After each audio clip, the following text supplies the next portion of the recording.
I was a consort, and lately, both the Chancellor and the Crown Prince had been looking at me strangely. Mother consort, open your mouth, Li Qi said.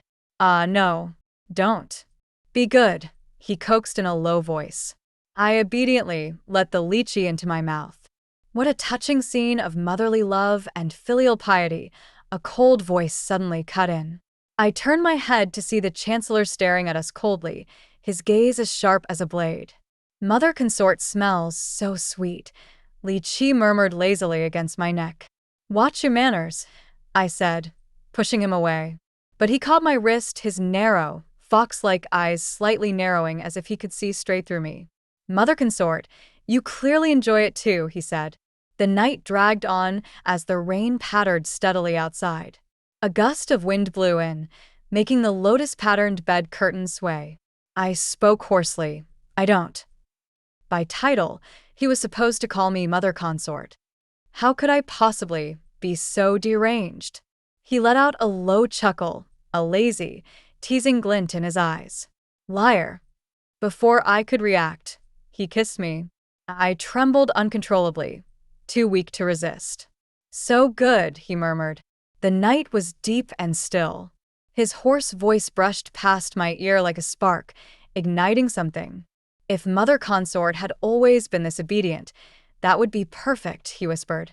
A clap of thunder crashed across the sky, jolting me awake. I broke out in a cold sweat. I had actually dreamed of the Crown Prince, something filthy and shameless. Pressing a hand to my chest, I thought to myself, thank goodness, it was just a dream. Outside, rain poured relentlessly, black clouds smothering the sky, and the entire hall was shrouded in darkness. Crack. A faint spark of fire cut through the gloom. I saw a tall, slender figure standing by the gilded candlestick. Hearing the stir, he turned around. Mother Consort, you're awake? Li Qi had a cold, aloof face. His bone structure was impeccable, his features sharp and clean, carrying an almost unapproachable chill. His narrow, fox-like eyes were beautifully shaped, charming by nature, yet his gaze was icy, piercing straight into one's soul. It was so cold and intense, it was almost unbearable to meet his eyes.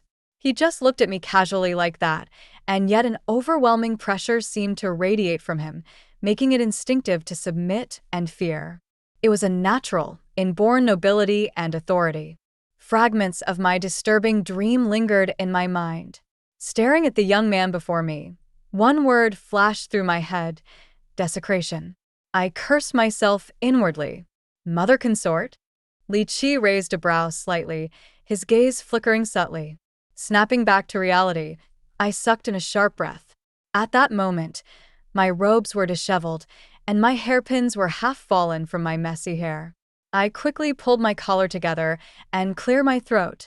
Li Qi, from now on, you must not barge into Mother Consort's chambers without permission. Why not? I didn't even know how to explain it. Rubbing my temples, I said, you're not a child anymore. Does Mother Consort still need to coax you to sleep? Can I? He asked. Standing there amid the sound of wind and rain, he looked at me from within the shifting light and shadows, his expression completely earnest, as if it was only natural. I took a deep breath. Of course you can. Now go.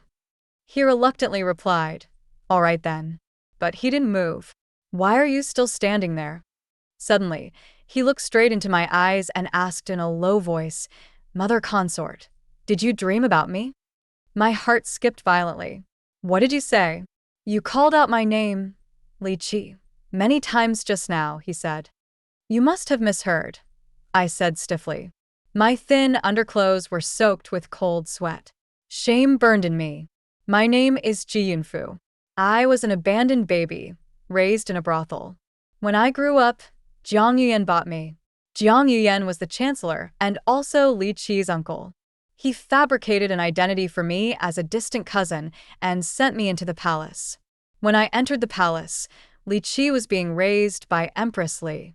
Empress Li had her own son, Prince Jin, and she was not fond of Li Qi, the child left behind by the late empress. While under her care, Li Qi was constantly getting into trouble. Afraid that Li Qi would be ruined in Empress Li's hands, Jiang Yuyan ordered me to find a way to raise him myself. It wasn't difficult. I was beautiful enough to quickly charm the emperor and win his favor, successfully gaining custody of Li Qi. At that time, Li Qi was a pale and gloomy child who wouldn't speak to anyone. Honestly, I didn't want to bother with him either. But as a pawn, I had no choice but to obey Jiang Yuyan's orders and coax this strange little brat. I personally cooked for him, sewed his clothes, stayed up late to study with him. Being a doting mother really wasn't a job for a human being. Li Qi would look at me with suspicion, questioning what I wanted from him. Of course, after all the effort I put in, I definitely wanted something in return. I needed to earn his trust. That was Jiang Yuyan's command. Jiang Yuyan didn't truly care about this nephew either. To him, Li Qi was nothing more than a pawn for seizing power, a tool that just happened to carry Jiang family blood. Assigning me to raise him was just another way to monitor him. In Jiang Yuyan's plan, this future emperor was meant to be a puppet under his control. Only a fool would tell the truth. I lied to Li Qi, saying, "Because you're so cute. Mother consort just loves adorable children like you." The little brat gave me a cold look and said, "You're only 5 years older than me. If I'm a child, so are you. 17 and 12. That's a huge gap, okay?" If his father hadn't been so useless, I could have given him a younger brother by now. I put on the airs of an elder, ruffling his hair with a smile. All right. Mother consort will be a child with you too, as long as our Li Qi is happy." He arrogantly brushed my hand away. Truly a tough nut to crack. I soon realized he was secretly observing me, probably waiting to catch me slipping and reveal my true face. That only ignited my competitiveness. He wanted to see me fail? I would be even better to him. My strategy with this little brat was simple. Spoil him to death. Every day I racked my brains to get him new things. Anything the other palace children had, he had to have too. And anything they didn't have, he still had to get first.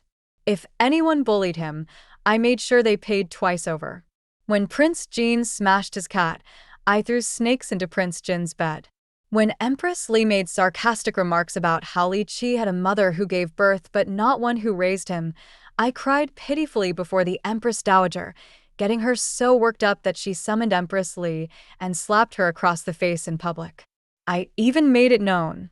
This palace is fiercely protective. Anyone who dares to bully our Li Qi, I'll kill them. For a while, all those opportunistic flatterers in the palace didn't dare to mess with Li Qi anymore. Except for that wretched Empress Li. In just a year or so, the little brat was thoroughly won over by me.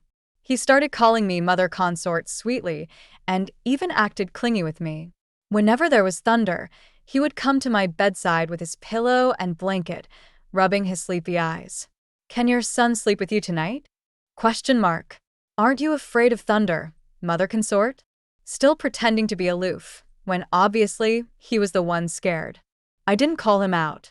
Instead, I smiled kindly and beckoned him over. "Come here. Mother consort is scared to death. I need my Li Qi to protect me." Time flew by, and just like that, 5 years passed. What had started as an act had unknowingly turned into instinct. Spoiling Li Qi had become second nature. And now, the boy I raised was finally old enough to marry. Jiang Yuyan wanted to meet me to discuss Li Qi's marriage. "You finally agreed to see me?" Jiang Yuyan lifted his head from a pile of paperwork, his expression cold.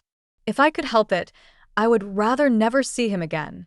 He never showed me a pleasant face anyway. I had no intention of making small talk. I got straight to the point. Find Li Qi the most beautiful, the smartest, and also the most understanding and considerate girl you can. But Jiang Yuyan didn't even acknowledge what I said. He immediately asked, "Why didn't you come that night?" It was only then that I remembered. On the night of the Qixi festival a few days ago, he had sent a message asking to meet me. I hadn't gone. Li Qi had fallen ill that night, and I stayed up all night taking care of him. Whatever Jiang Yuyan wanted, surely it didn't have to be discussed on Qixi night. But I couldn't afford to offend him directly. "Li Qi was sick that night," I said. He tossed aside the documents and walked over, sneering. Ji Yunfu, don't forget who your real master is. I was only following your orders to take good care of. He cut me off. Did that require staying by his side all night, without even taking off your clothes? What do you mean by that, my lord? Ji Yunfu, you're putting too much effort into him, Jiang Yuyan said warningly. I was only supposed to be his pawn, never allowed to have a mind of my own. I have to treat Li Qi well so that he'll trust me and listen to me. Isn't that what you want? I reasoned. Really? Jiang Yuyan pinched my chin, forcing me to look up at him. Then tell me, how else do you plan to prove your loyalty to me? His gaze was dark and full of meaning. My fingernails dug into my palms. He grabbed my hand. Help me, he said. My face went pale. You're really that desperate for a woman? This is the 1 yuan pavilion. If anyone sees us here, both of us will. Jiang Yuyan chuckled coldly. What do you think I want? He pressed my hand against the pouch at his waist. It's worn out. Make me a new one. So it was my own mind that was filthy. The pouch hanging at his waist had faded, its edges fraying. It was a pouch I had given him before entering the palace. Even though I came from a lowly background, it didn't stop me from once trying to climb up to someone as high and mighty as Jiang Yuyan. Unfortunately, he had no interest in a woman like me. He preferred someone like Ning Zhaozhao, that pure and delicate girl. Ning Zhaozhao was the daughter of Jiang Yuyan's late mentor. Before dying, his mentor had entrusted Ning Zhaozhao to him. The very next day after I gifted him that pouch, it showed up on Ning Zhaozhao. Where did you get that pouch? Someone asked. Brother Yan gave it to me, she said sweetly. I thought it was pretty, so I asked him for it. Jiang Yuyan truly doted on Ning Zhaozhao. Whatever she wanted, he would give her without hesitation. I had been a little envious, but people have their own fates. What wasn't mine, I didn't want to cling to. I got Ning Zhaozhao drunk and stole the pouch back. It was from that moment on that I completely gave up on Jiang Yuyan. Later, after I entered the palace, I somehow lost that pouch. I hadn't known it ended up back in Jiang Yuyan's hands. A surge of shame flooded through me. I reached out to snatch it back, but Jiang Yuyan quickly grabbed my wrist. What are you doing? I bit my lip. It's mine. You gave it to me. Now it's mine, he said. He was humiliating me on purpose. Make me a new one, Jiang Yuyan said. Truly shameless. The matter of choosing a consort for Li Qi was handled swiftly by Jiang Yuyan. The very next day, the Ministry of Rites sent over a roster of candidates. Li Qi, take a look. See if there's anyone you like, I said. Li Qi, leaning lazily against the window, acted as if he hadn't heard me. He absent-mindedly peeled a lychee. It was rare for him to be so rude. I was a little displeased and called him again. Li Qi. He finally looked up at me. The last golden rays of the sunset fell across his cold, striking features, casting a shattered, heart-wrenching beauty over him. I want someone like Mother Consort, he said. Fine then. No pure and innocent girls, he wanted someone seductive. I picked one and asked him, how about this one? He didn't respond, just lounged there carelessly. Mother Consort, come here, he murmured, his low voice weaving through the dim, hazy twilight like a spell. As I stepped closer, I felt an inexplicable sense of pressure. It hit me belatedly. Time had quietly sculpted the once slender boy into a tall, strong young man. He now towered over me. Li Qi bent down slightly to accommodate me, his tone lazy. Your son doesn't like any of them. Mother Consort shouldn't waste your efforts. I opened my mouth to say something when, all of a sudden, he brought a piece of the glistening fruit to my lips. Open your mouth, he said. Instinctively, I leaned back. No need. But he easily pulled me back toward him. Be good. Cool, sweet juice touched my lips. His fingertips nudged gently forward. Is it sweet? Nightfall swallowed the palace almost instantly. I watched his restrained Adam's apple bob as he swallowed. His teeth pierced the fruit, juice flooding into his mouth. Even my own mouth watered unconsciously. I answered vaguely. He gazed at me with a smile that didn't quite reach the depths of his eyes, speaking in a slow, coaxing tone. Isn't it nice without anyone else around? Everything good. I'll save it all for Mother Consort. It sounded almost like a solemn vow. For a moment, my mind wavered, nearly getting pulled into his words. I pressed my fingers against my forehead. No matter how much you sweet-talk me, it won't work. You're no longer a child. It's time for you to marry and start a family. Then what about Uncle? He asked. Ah. I blinked. Uncle is 10 years older than me, and he's still unmarried, isn't he? Well, fine. Like uncle, like nephew. Who knew why Jiang Yuyan hadn't married? Was Ning Zhaozhao unwilling to marry him? A surge of irritation rose in me. Your uncle's affairs are none of my concern. But yours I will manage, I said firmly. For some reason, Li Qi's eyes curved slightly, a hint of a smile blooming across his face. Oh, I thought Mother Consort cared about Uncle quite a bit too, he said, casually licking his fingertip. Of course not. I wiped his hand with a silk cloth. Putting dirty hands straight into your mouth, how filthy. Not dirty, Li Qi chuckled softly, glancing past me. Uncle, you're here. Startled, I turned around. Jiang Yuyan had arrived at some point, standing silently behind us. What a lovely scene of motherly love and filial devotion, he said with a cold sneer, his sharp gaze fixed on Li Qi's hand. Li Qi remained perfectly polite. Uncle, would you like some lychee? They're especially sweet this year. Maybe it was my imagination. But even though Li Qi was smiling, his eyes were devoid of any warmth. Jiang Yuyan had come to discuss political matters with Li Qi. Seeing that it was getting late, I asked Jiang Yuyan politely, has the Chancellor had dinner yet? Would you like to join us? I had the servants set out 2 more place settings. I thought he would understand what that meant. Much obliged, he said. I had overestimated Jiang Yuyan. Li Qi, ever the dutiful son, continued being sweet to me during the meal. He picked food for me, saying, "This is delicious, Mother Consort, try it." In turn, I picked some meat for him. You should eat more too, you're still growing. Suddenly, a loud smack startled me. Jiang Yuyan had slammed his chopsticks down on the table. His face was dark and stormy. I didn't know what had set him off this time. But since Li Qi was here, and as an elder, I had to maintain a pleasant front. What's wrong? Does the food not suit your taste? I asked gently. Jiang Yuyan shot me a cold glance, then turned to Li Qi, his expression harsh. How's the selection for the crown princess going? Li Qi casually tossed down his chopsticks and leaned back. I didn't find anyone I like. Jiang Yuyan let out a cold laugh. Then tell me what kind you want, and I'll find one for you. Li Qi smiled too. Uncle still hasn't found anyone either, has he? Jiang Yuyan's face turned an ugly shade of green. You and I are not the same, he snapped. Li Qi chuckled lightly. Of course not. I'm younger than Uncle.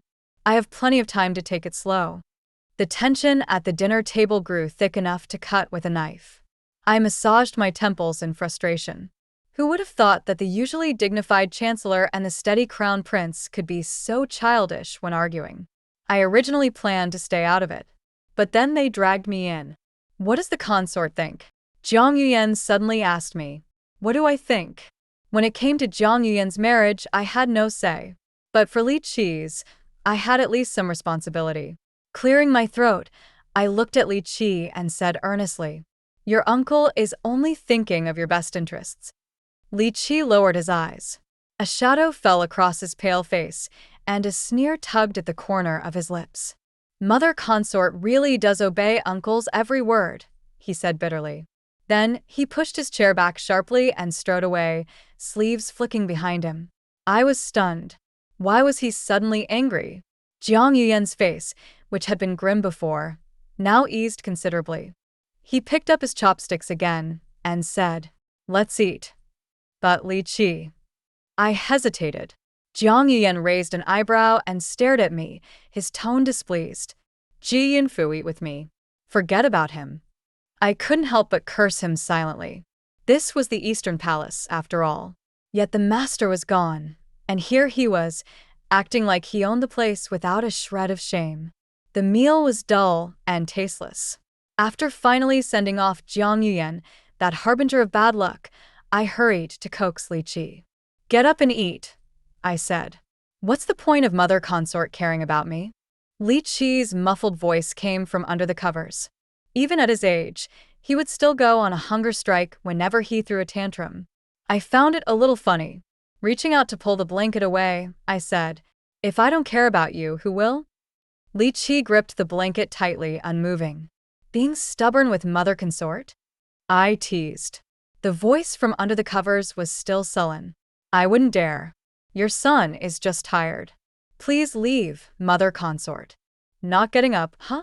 I rolled up my sleeves, kicked off my shoes, and climbed onto his bed, half kneeling over him. "Really not getting up?" The figure under the blanket remained silent. "You think I can't handle you?" I muttered. Li Qi was extremely ticklish, especially around his waist. Even the slightest touch would get him. Through the blanket, I poked him lightly, and a low grunt escaped from under the covers. "Still holding it in?" I said. He reached out a hand from under the blanket and grabbed my wrist. "Mother consort, stop playing," he said, his voice trembling slightly, barely holding back a laugh. I grinned triumphantly and pushed his hand away. "Too late. Mother consort," he warned. But I only got more excited, chuckling wickedly as I dug in to tickle him. Suddenly, the blanket was kicked away with a whoosh. My wrist was yanked forward, and the world spun. He pinned me down. One hand pinned both of mine above my head, while his other hand propped him up. The veins on his strong arms stood out vividly. A wild, overwhelming energy, raw and powerful like a raging wind across the open plains, rushed over me. My mind went blank and my body froze. The night was deep and silent. "Why aren't you playing anymore, His eyes gleamed with a wild, predatory light. My heart pounded violently. My voice trembled uncontrollably. "Li Qi, let go of mother consort first." He curled his lips into a dazzling smile, even brighter than fireworks. Too late. Something seemed to be cracking, slipping out of control. His burning gaze dropped to my lips. Panic surged in my chest. I struggled slightly. "Li Qi, be good." "Mother consort." His voice was low and hoarse. "What are you so afraid of?" I clutched the bedsheet tightly. The dim night, the faint dragon incense lingering in the air, the smoke curling from the golden beast-shaped burner nearby. Everything about this scene, except for the absence of torrential rain, was exactly like that dream. Fear crawled up from the depths of my heart. The heat from his body enveloped me, suffocatingly close. He leaned in, terrifyingly near. I could feel his rapid breathing. Panic-stricken, I cried out, "Li Qi, stop fooling around. Mother consort will get angry." Time seemed to freeze. The boy above me didn't move. His body tensed. "What happens if you get angry?" he asked. "Mother consort won't speak to you anymore," I said. Silence spread through the dark like an endless tide. I didn't know how long it was before the pressure on my wrists finally eased. Li Qi rolled off me and turned his back, letting out a low, mocking laugh. "Mother consort is such a coward, frightened that easily," he said. Only then did I start breathing again, shivering from the lingering fear. I always forgot how much time had passed, how the once fragile boy had grown up. Even affection between us needed to have boundaries now. I needed to keep my distance from Li Qi. In the days that followed, I found excuses to avoid him whenever I could. Eating alone felt a little lonely. I listlessly picked at a plate of cold vegetables. Habit really was a scary thing. Just then, my personal maid Lan Rua lifted the curtain and entered. "Your Highness," His Highness asked me to deliver a message. I looked up. His Highness said he admits he was wrong. He will properly choose a crown princess and asks Your Highness not to stay angry with him. I suddenly felt a pang of guilt, and my heart softened again. "Go call him over to have dinner," I said. Choosing a crown princess for the heir was a matter of national importance. The emperor was gravely ill and could no longer oversee things.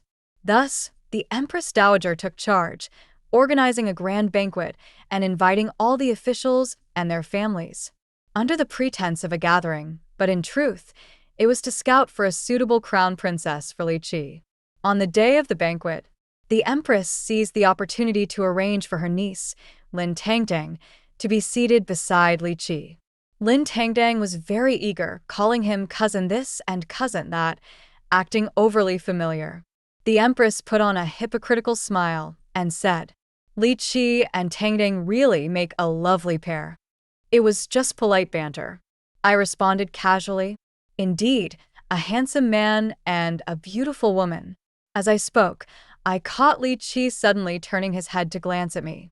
His gaze was sharp as a blade. My heart gave a sudden jolt. All right, I had stepped on the little wolf cub's tail. He clearly didn't like Lin Tangdang. I quickly plastered on a smile and tried to coax him. "Li Qi, mother consort will peel shrimp for you." "When has your son ever needed mother consort to do that?" he muttered gruffly. Yet even as he spoke, he reached out and placed a small plate of peeled, tender shrimp beside me. As expected of the child I raised, so thoughtful. I couldn't help feeling proud. "Cousin, I want shrimp too. Can you peel one for me?" Lin Tangdang chimed in sweetly. "Don't you have hands of your own?" Li Qi retorted. "But my nails are long. I'm afraid I'll hurt myself." "Then don't eat it," he said coolly. Was this something I taught him? I couldn't help but remind him gently, "Be a little more polite to the ladies." Li Qi grumbled under his breath. To coax him, I said, "Be good. Autumn's almost here. Mother consort will make you a new set of clothes." His expression finally softened a little. He mumbled, "Make it bigger. Mother consort needs to take my measurements again." I gave him a quick once-over and teased, "Come on, with you. Mother consort can tell at a glance." Li Qi's fair earlobes suddenly flushed red. He muttered softly, "Mother consort should still measure properly." What was he getting shy about? A eunuch came forward to pour wine, but accidentally spilled it, staining Li Qi's robe. "Mother consort, your son will go change clothes," Li Qi said. I couldn't wait for him to leave. I had been craving that fruit wine for ages, but as long as he was around, he kept an eye on me and wouldn't let me drink. "Go quickly. Don't catch a chill," I urged. As soon as he left, I let loose. I drank to my heart's content, feeling a flush spread across my face. On the main seat to the left, Jiang Yuyan was staring at me heavily, as if he were about to scold me. This man, so annoying. Embarrassed, I quietly set down my wine cup. I glanced around. Li Qi still hadn't returned. Lin Tangdang was also missing from her seat, and the wine jug from Li Qi's table was gone. A wave of unease rose in my heart. Someone leaned over to whisper into the Empress's ear. She smiled strangely. I lowered my voice and asked Lan Rua, "When did Lin Tangdang leave?" "An hour ago," Lan Rua replied. "She left even earlier than His Highness." She had been gone that long? Judging by today's setup, the Empress clearly intended to push Lin Tangdang onto Li Qi. But Li Qi wasn't willing. Given what I knew about the Empress, she would surely force the matter. Having grown up in a brothel, I knew all sorts of dirty tricks. The missing wine jug looked suspicious, like evidence being disposed of. "Find a way to get a message to Jiang Yuyan," I whispered to Lan Rua. "Tell him to investigate that eunuch who spilled the wine. I suspect something happened to His Highness." Lan Rua quickly caught on. Pretending concern, she asked loudly, "Is your Highness feeling unwell? Perhaps the wine is taking effect." The Empress Dowager and the Empress both turned to look at me. I immediately pretended to be drunk and requested to excuse myself. The Empress Dowager, ever kind, quickly granted permission. The Empress gave me a skeptical glance. But seeing my flushed face and the empty wine jug beside me, she said nothing more. Once I left the banquet hall, Lan Rua and I split up. A thick mist had settled over the palace, its towering halls swallowed in a sea of rolling fog. I made my way to the rear halls where people went to change clothes. But strangely, there wasn't a single soul around. It was too quiet, unnervingly so. Just as I was preparing to search room by room, a delicate, coquettish voice leaked out from behind one tightly closed door. Cousin. Lin Tangdang? Cousin? I sucked in a sharp breath. Could her cousin be Li Qi? My heart pounded violently. I stood before the door, took a deep breath, and was about to push it open, when suddenly, a strong arm reached out and yanked me into the pitch-black storage room next door. The man bent over me, his scorching, ragged breath like tiny flames splashing across my trembling skin. Just as I was about to scream in fear, a hoarse voice, as if scorched by fire, rasped in my ear. Mother consort, I feel awful. What should I do? It struck me like thunder. The one who ambushed me was the frighteningly familiar presence. Li Qi. It felt like stepping into a night of sin. The dazed boy clutched me tightly, his hoarse voice trembling as he asked what he should do. By instinct, I couldn't bear to see him in pain. I wanted to help him ease his suffering. But right now there was nothing I could do. I could only soothe him. Li Qi, mother consort is right here. I'll stay with you. Lan Rua had gone to find Jiang Yuyan. Surely they would bring the antidote soon. Just hang on a little longer, all right? I shifted, trying to wriggle out of his arms. But like a trapped beast, he tightened his hold, his atoms apple-bobbing with restraint. His voice grew rough with barely suppressed tension. Mother consort, don't move. Sensing his desperate struggle, I dared not move again. A sharp sense of guilt surged through me. Li Qi buried his face in my neck, breathing in deeply. Mother consort smells so good, he whispered, as if the scent could calm his restlessness. The surreal nightmare blurred into the grimy, foul-smelling storage room. A dangerous, suffocating fear seeped into every inch of my body. From the room next door, the voices only fueled the madness. Mother consort, he murmured again and again, each time lower, more desperate. The boy's rose-tinted lips were cracked and dry, his misty eyes tinged with broken red. His back was drawn tight like a bowstring about to snap. Li Qi, I called softly. Mother consort, help me, he pleaded. He looked at me, his tear-filled eyes impossible to refuse. The dangerous, terrifying thought crept into my mind like mold growing in the dark after a long rain, spreading uncontrollably. I didn't want to see him suffer. Was I insane? I deserved to die 1,000 times. Still, he kept begging, over and over. The mist rolled in, draping his stunning features in a hazy shroud. Beneath his eye, the tiny crimson beauty mark quivered like a droplet about to fall, ready to shatter against the fragile wall of reason. The alcohol I had consumed earlier boiled up inside me. I didn't want to see him in pain. As if possessed, my trembling hand reached up, gently stroking his tense back. I whispered, Li Qi. Encouraged, he lowered his head. One hand cradled my head, forcing me to tilt up. His dry, needy lips pressed down sinfully. At that very moment, the door was flung open.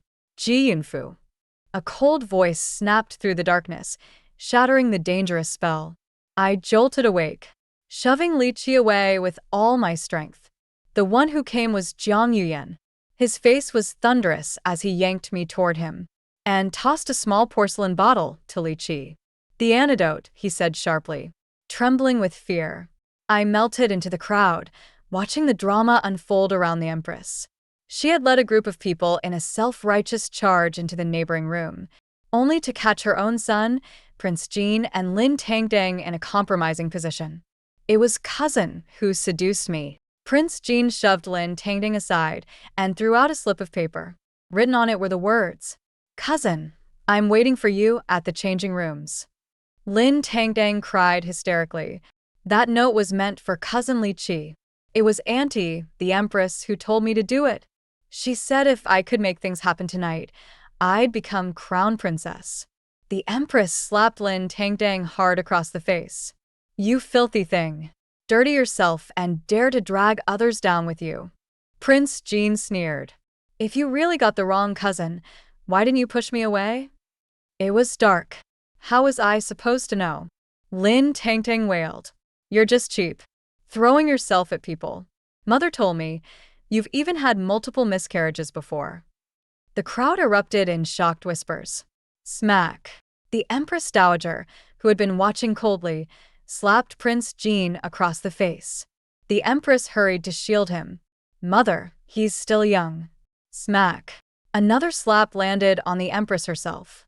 The Empress Dowager sneered. "Well done, Empress. So this is how you chose a crown princess for Li Qi." By the time Li Qi finally arrived, he had already regained his composure. He stepped forward to support the Empress Dowager, looking obedient and innocent. "Grandmother, please don't be angry. Your grandson is fine." The scandal caused an uproar. The Empress Dowager immediately issued a decree, stripping the Empress's brother, Commander Li, of his rank, and transferring full control of the Imperial Guards to Li Qi. After everything, Jiang Yuyan came to settle accounts with me. "Ji Yunfu, have you gone mad?" His eyes were stormy, dark currents surging within. I had no doubt that in the next moment, he might actually kill me. I didn't know what to say. I couldn't deny that in that dark, cramped storage room, I had entertained an unforgivable thought. "What does my lord intend to do with me?" I asked. "You have no explanation at all?" I lowered my head, remaining silent. Suddenly, Jiang Yuyan yanked me toward him and kissed me savagely. "Ji Yunfu, only I am allowed to touch you," he growled. I struggled fiercely, biting him hard. The taste of blood flooded my mouth. He flinched in pain and finally let me go. We glared at each other, furious and breathless. What the hell was he losing his mind over? I scoffed and said recklessly, "Kill me, punish me, do whatever you want." I was truly sick of him, sick of being controlled by him. Jiang Yuyan wiped the blood from his lips, his gaze sharp as a blade. "Heh," he sneered coldly. "So, you really have feelings for him? Is there anyone you don't like?" He succeeded in thoroughly humiliating me. I laughed carelessly. "That's right. I'm just someone who grew up in a brothel. I can like anyone." "No, my lord is wrong. I can like anyone, except you, the high and mighty Chancellor." Fury flared in his eyes. He raised his hand, and I instinctively closed my eyes, thinking he was going to strike me. But after a long moment, I only heard a loud bang. His fist slammed into the wall beside me instead. Blood seeped from his knuckles, making him look utterly disheveled. The air turned deathly silent. Turning his back to me, Jiang Yuyan's voice was chillingly calm. "My precious nephew really is something. One palace banquet, and he not only seized control of the capital's military, but also managed to have you wrapped around his little finger. I underestimated him." "He's not like that," I retorted.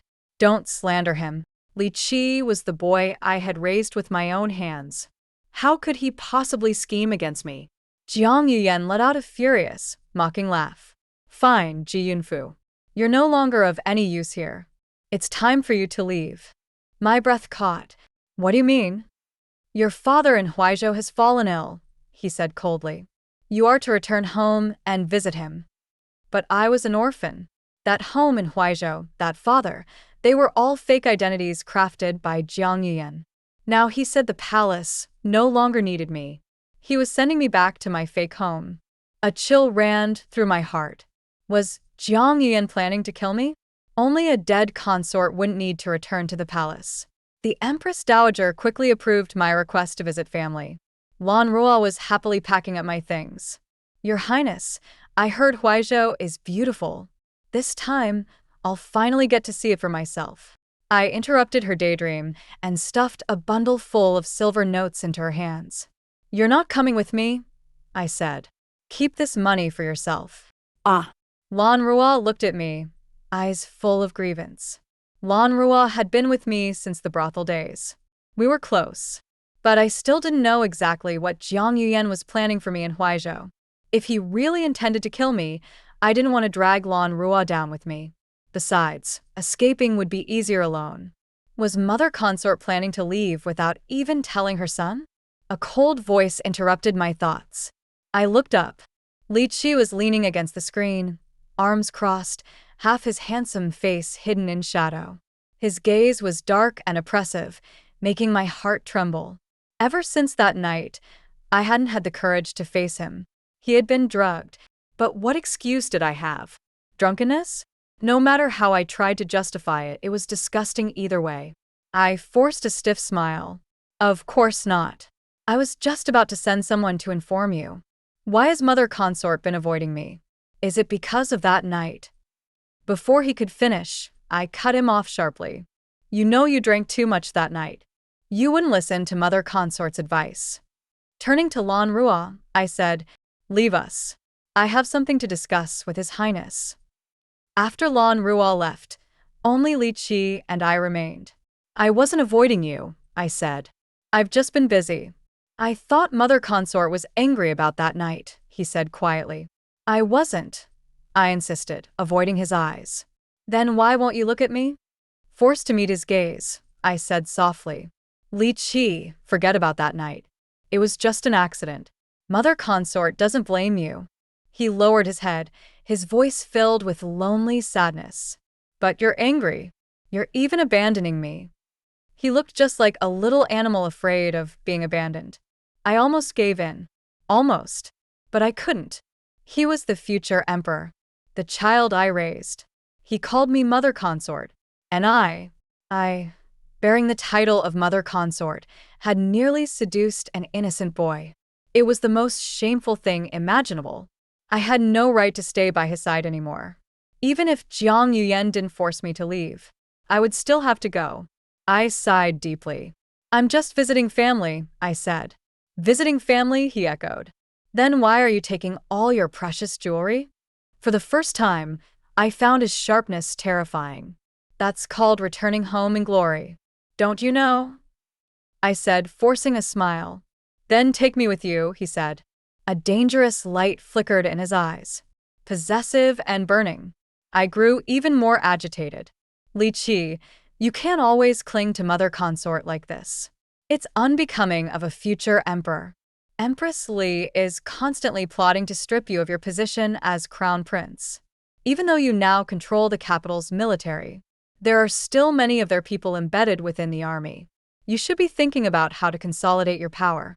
Once your father passes away, whether or not you can ascend the throne safely is still uncertain. He paused, deep in thought. There's nothing to worry about, he said eventually. Ascending the throne isn't difficult. Anything Mother Consort asks me to do, I can do it. I was left speechless. Please take your son with you, he pleaded. I can manage everything and still stay by your side. Fortunately, the Empress Dowager sent Li Qi to Nan County to investigate a corruption case.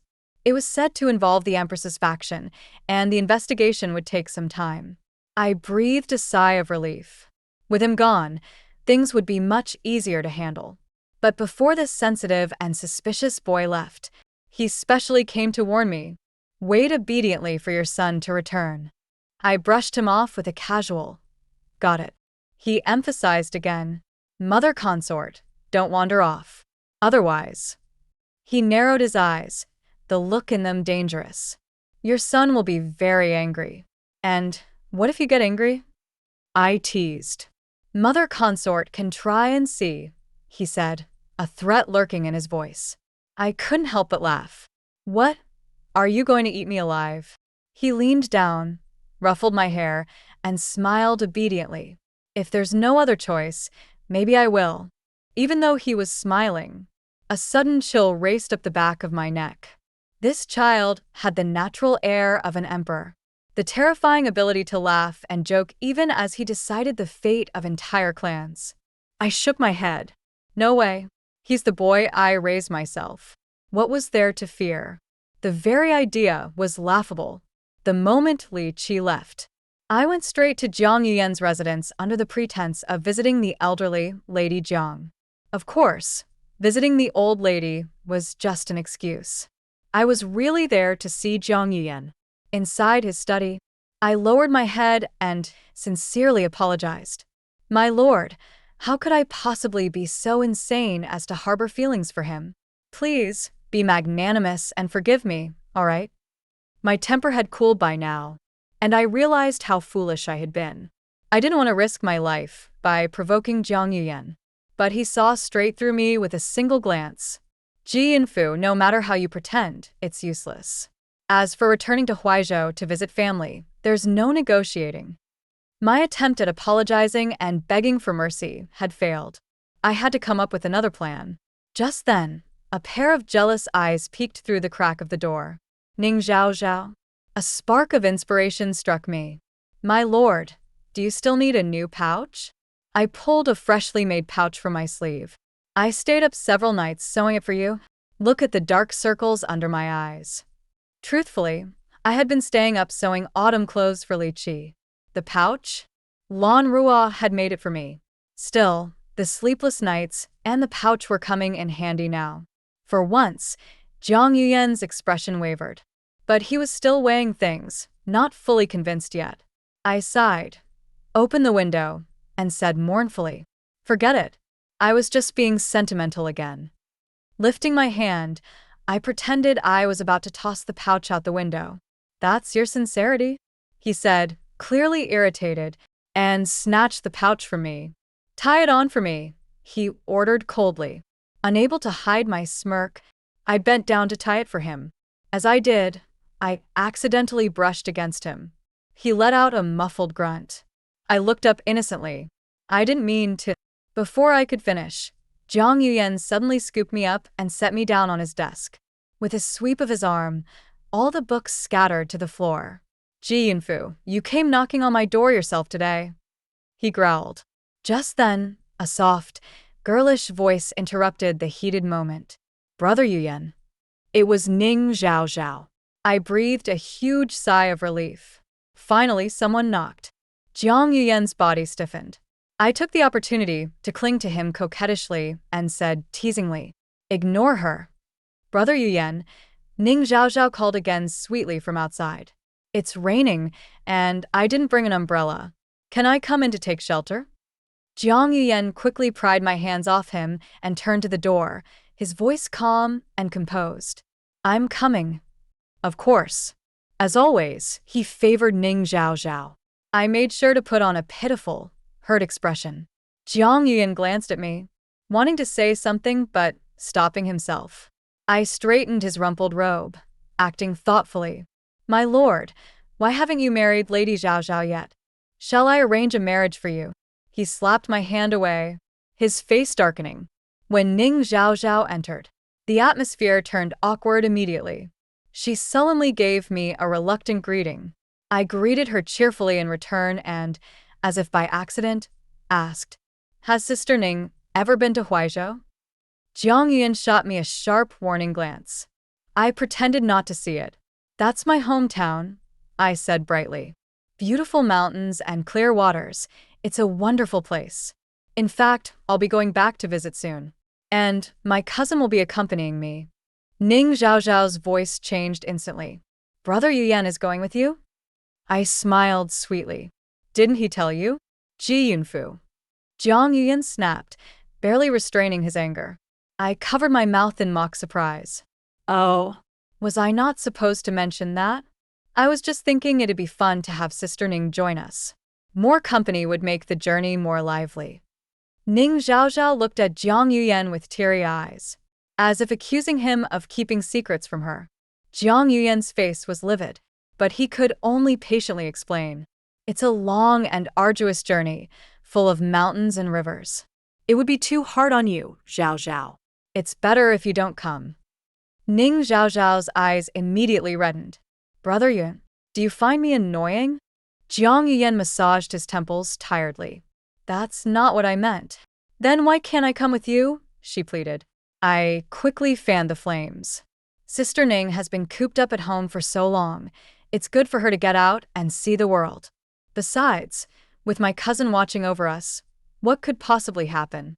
And if the journey gets dull, I can even teach Sister Ning to embroider pouches. After all, Brother Yuyan loves my embroidery best, doesn't he?" I deliberately pointed at the new pouch tied at his waist. "See? He just begged me for another one. Anyone who didn't know better would think the Jiang household doesn't have a single competent embroiderer." Ning Zhao Zhao's face went deathly pale. Tears streamed down her cheeks like broken pearls. Pitiful indeed. Jiang Yuyan had no choice but to relent. Fine. If you want to go, you can. We set off the day after tomorrow. Go home and pack your things. It was obvious he was trying to get rid of her quickly, so he could settle accounts with me later. But I hurried over to Ning Zhaozhao's side, grabbing her arm. It's been so long since we've caught up. Come, let's leave together. I brought an umbrella. Jiang Yuyan glared at me, his expression darker than the storm clouds outside. I fluttered my fingers at him and gave him a flirtatious smile. No need to see us off, cousin. Second plan. Success. By dragging Ning Zhaozhao along to Huaizhou, I would have the perfect shield. With her endless fussing, Jiang Yuyan would be too busy dealing with her to keep an eye on me, giving me the perfect chance to escape. I've never seen a woman this pretty in my whole life. Why don't we have some fun first and kill her afterward? Yeah, the little girl only said to kill her, not that we couldn't have a little fun first. Then who goes first? The two bandit leaders started arguing, treating me like I was already dead. I couldn't help but interrupt. The little girl you mentioned, who is she? Since you're about to die anyway, no harm in letting you know. One of them said smugly. She's the little bitch who hired us, the one whose man you stole. She wants you dead. So I finally understood. It was Ning Zhaozhao who orchestrated this whole thing, colluding with assassins just to kill me. All over Jiang Yuyan? Seriously? I was speechless. I quickly assessed my surroundings. I was currently being held in a mountain cave. There were about 10 bandits in total. The two leaders were guarding me near the entrance, while the rest were farther away, gathered around a bonfire, drinking and gambling. Their loud shouting echoed through the cave. If anything happened here, they probably wouldn't hear a thing. Besides the main entrance facing the camp, there was a small dog-sized hole at the back of the cave, easily overlooked and completely unguarded. Naturally, they hadn't taken me, a weak, defenseless woman, seriously at all. Security was lax. I thought quickly. There was no way I could take on a dozen men alone. The most feasible plan was to kill the two in the cave first, then escape through the dog hole. But how could I kill them? I was no match for them in a straight fight. I would have to rely on my wits. Just as I was planning, the two leaders finished their game of rock, paper, scissors. The big bearded one came over, grinning lecherously. I took a deep breath. It was time to act. Little beauty, he said, lunging at me. Tonight, Big Brother will take good care of you. I fought back my nausea and tapped his chest flirtatiously, starting to spin my tail. Big Brother only wants me for tonight? His eyes glazed over with lust. What do you mean, little beauty? I bit my lip shyly. If Big Brother spares my life, I can stay with you forever. That woman who hired you, she won't know if you actually killed me or not. You just tell her you did. As long as I stay hidden, she'll never find out. The big bearded man scratched his chin thoughtfully, clearly tempted. Really? Little beauty, you're willing to stay with me? Feigning shyness, I said sweetly. Big Brother is so much more manly than that useless Jiang. He couldn't even protect his woman. You're different.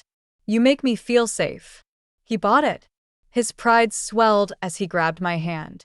I quickly pulled away, making my expression pitiful. Big Brother, don't be mad. I just want to be yours for real. And how's that? He demanded. I pointed tearfully toward the outside. That fat bastard outside. He's up to no good against you. The bearded man blinked, confused. Explain yourself properly. I wiped away my fake tears. You wouldn't believe me even if I told you. He pushed for more. So I reluctantly confessed. Back when that guy from the Jiang family threw his sword, didn't you almost trip and fall into the blade? I saw it clearly. It wasn't an accident. You tripped because that fat bastard threw a rock at your leg. Of course, it was a lie. The stumble was real, but no rock was thrown. The bearded man's face darkened with rage. I kept adding fuel to the fire. And why do you think you're the one stuck guarding the hostage? You're in the most dangerous position. He's clearly plotting to take over everything, the loot and the woman too. After a few words, the bearded man was utterly convinced. He cursed furiously. That damn fatty. I treated him like a brother, and he played me for a fool. I'm gonna kill him. He raised his twin hammers, but I quickly grabbed his arm to stop him. If you fight him head on and get hurt, I'll be heartbroken. Here's a better idea. Call him inside. I'll distract him, and you attack when he's off guard. That way, there's no risk. He grinned widely, reaching out to stroke my cheek. Little beauty, don't worry. I'll never mistreat you. I forced a sweet smile. The moment he left to call the fat one, I quickly pulled a hidden dagger from the sole of my shoe and tucked it into my sleeve. The fat bandit swaggered into the cave, already reaching for my clothes. I sighed and shook my head. Doesn't look like it, though. He paused. Doesn't look like what? That guy just now, he said you're not man enough, I said casually. The fat man yanked my hair. You bitch, trying to stir trouble? I winced in pain, gritting my teeth. Don't believe me? Call him in and ask him yourself. Fine. Let's call him, the fat man shouted toward the cave entrance. The bearded man entered. I tossed him a flirtatious wink from a distance. His eyes gleamed with lust. The fat man noticed and turned back toward me, spitting. You little slut. I'll kill you tonight. Maybe, maybe not, I said sweetly. Turn around and see for yourself. The moment he turned his head, the bearded man's twin hammers came crashing down, smashing the fat man's skull to pieces. Greasy brain matter splattered across the cave walls. It was disgusting. I covered my eyes dramatically. Oh, I'm so scared. The bearded man immediately dropped his hammers and rushed over to hug me. Don't be afraid, little beauty. You're mine now. The stench of garlic on his breath was overwhelming. I held my breath and smiled sweetly. Of course. Behind his back, I stealthily pressed my dagger against his heart. But only if you live long enough, I whispered. The blade plunged straight into his beating heart. Hot, putrid blood gushed out. His eyes widened in shock and rage. You whore. It was either him or me. I twisted the dagger viciously and stabbed again. His body collapsed heavily to the ground. Satisfaction surged through me, but it was short-lived. I lowered my head, staring at my blood-soaked hands. They were hot, sticky, and reeked of iron. Only now did my emotions finally catch up. A cold, creeping fear slithered up my limbs like a snake, coiling tightly around me. I looked around. The gloomy cave was littered with rotting corpses, their dark, cold blood seeping across the ground. Brains spilled from shattered skulls, oozing along the walls. My hands started to tremble uncontrollably. Nausea surged up my throat. It felt like I was being sucked into a dark, icy whirlpool, struggling helplessly, but unable to escape. It wasn't until a burst of shouting sounded in the distance that I snapped back to reality, the noise stabbing painfully at my eardrums. I jolted awake. It wasn't time to be weak yet. I sucked in a deep breath, gathered up my tattered skirt, and crawled through the dog hole, not daring to stop for even a second. I fled downhill as fast as my legs could carry me. The biting mountain wind lashed against my face. Thorny bushes tore at my skin, and the long night stretched endlessly ahead. Terror whipped me forward without pause, until, at last, a glimmer of firelight appeared at the foot of the mountain, like a flower blooming out of sheer despair. A flicker of hope reignited in my exhausted mind. Through the thick darkness, I saw Jiang Yuyan leading a search party, torches in hand, scouring the mountain slopes. I figured that if Jiang Yuyan had truly wanted to kill me, he wouldn't have ordered his men to put away their weapons and search carefully. Maybe, just maybe, I could bet on him once.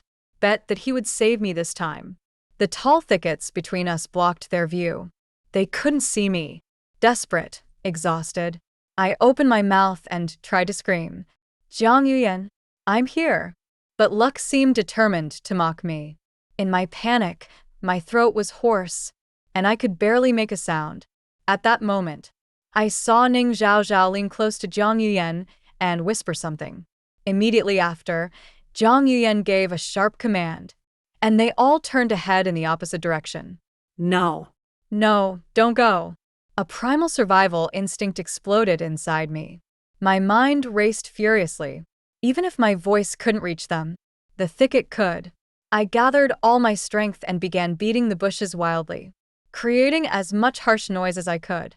I also tied my bright red silk handkerchief to a dead branch and waved it high in the air, hoping someone would notice. But I hadn't expected it. The first to notice was Ning Zhao Zhao. She turned toward me, her smile dark and eerie. Then she shouted, "There's an ambush in the bushes up the mountain, southeast direction. Be careful." Jiang Yuyan, with his back to me, didn't doubt her words for a second.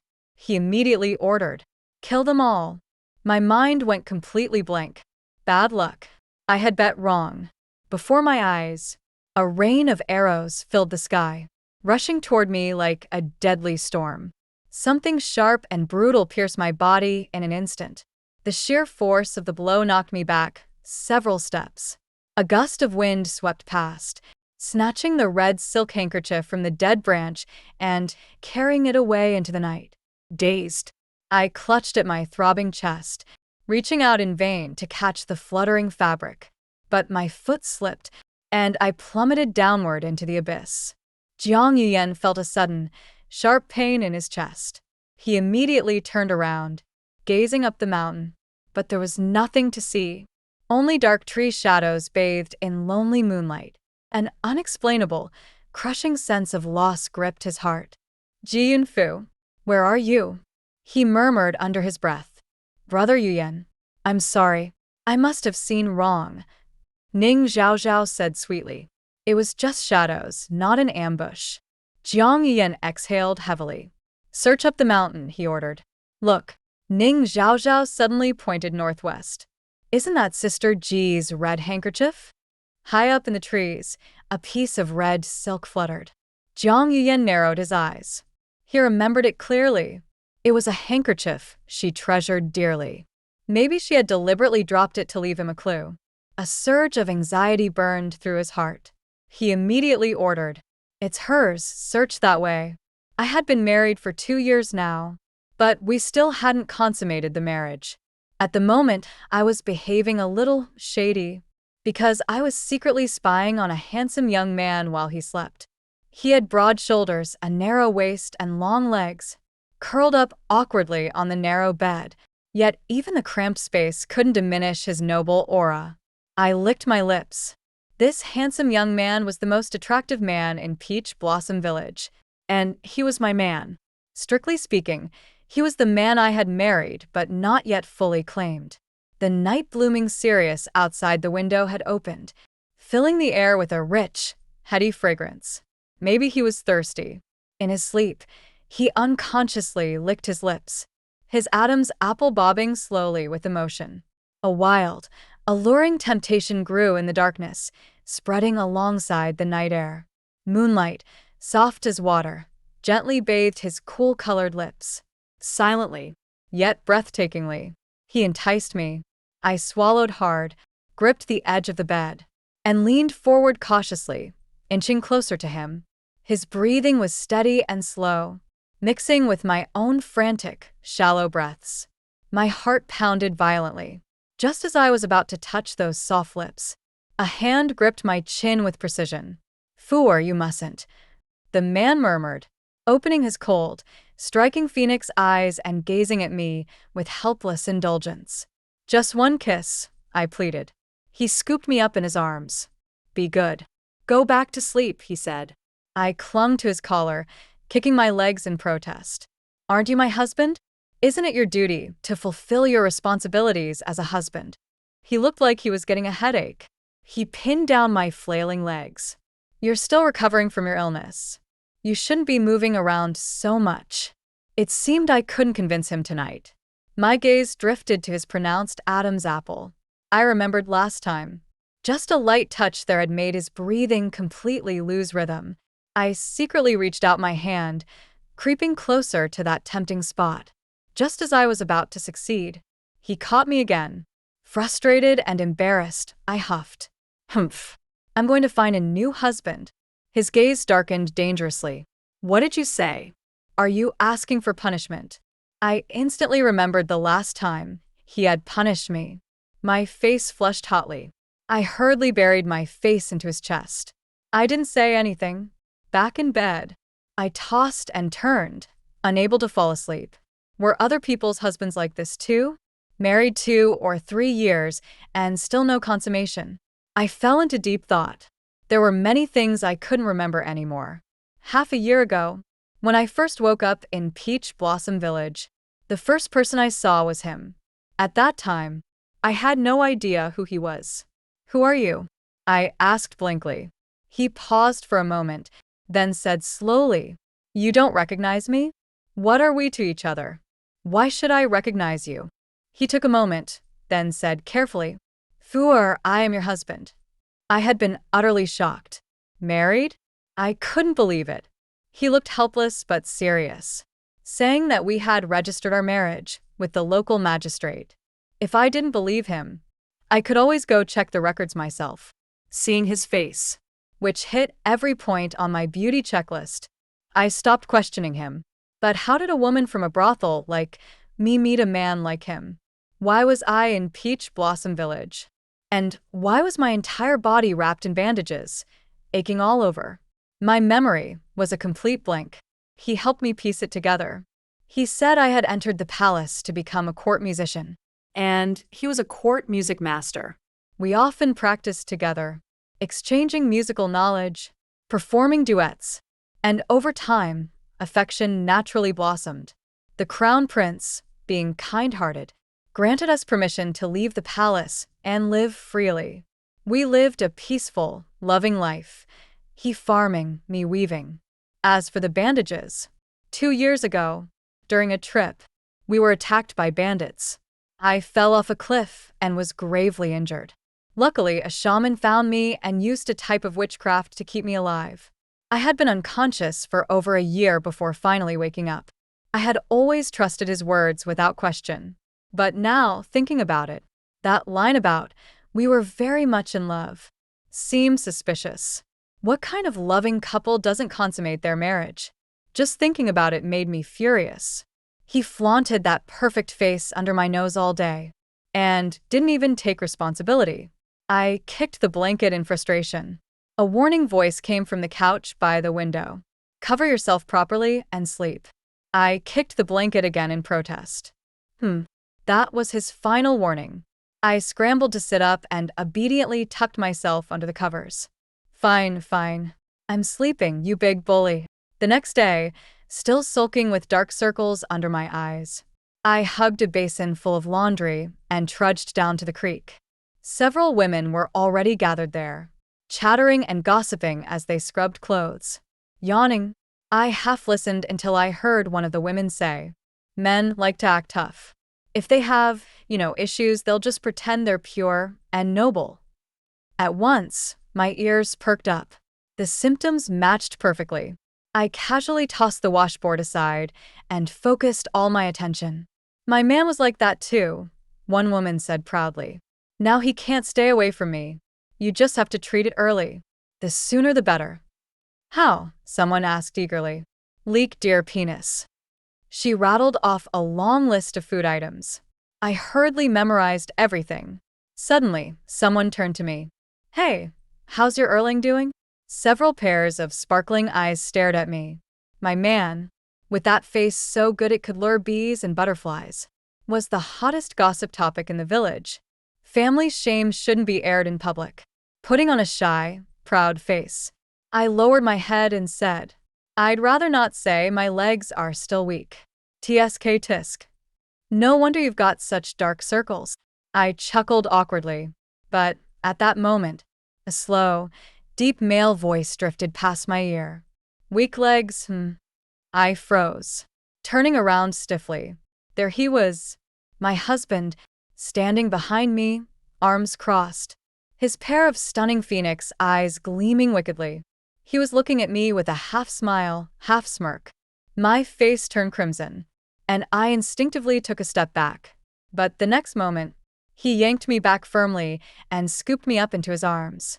Want to go home and rest or keep gossiping here? He asked coolly. Around us, some women covered their mouths. Some covered their eyes. And a few couldn't help but squeal with excitement.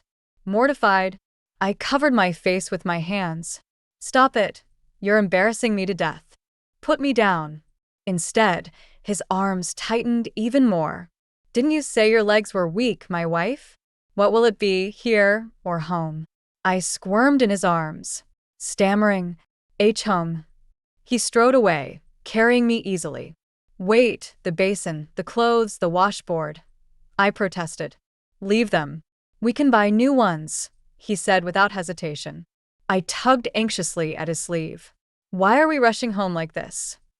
He glanced down at me, a faint flush creeping up the corners of his sharp phoenix eyes. His Adam's apple bobbed slightly as he swallowed. Important business to discuss with my wife, he said in a low voice. A dangerous premonition instantly exploded in my mind. The courtyard gate banged open and slammed shut with another loud thud. Before I could even react, he pinned me fiercely against the door and kissed me hard. The intensity of his kiss left me dizzy, my mind spinning. What was wrong with him today? He was acting like a completely different person. Seeing the wild, wolfish look in his eyes, I suddenly grew timid. Panting, I struggled weakly. I just recovered from a serious illness. Maybe it's not a good idea? His voice was husky and low. The shaman just sent word back. Your body can handle it now.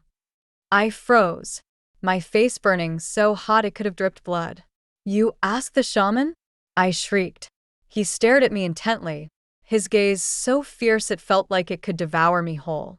Isn't this what our Fuer has been most concerned about? I covered my face in shame. He pried my fingers away, one by one, and kissed me again, deeper this time.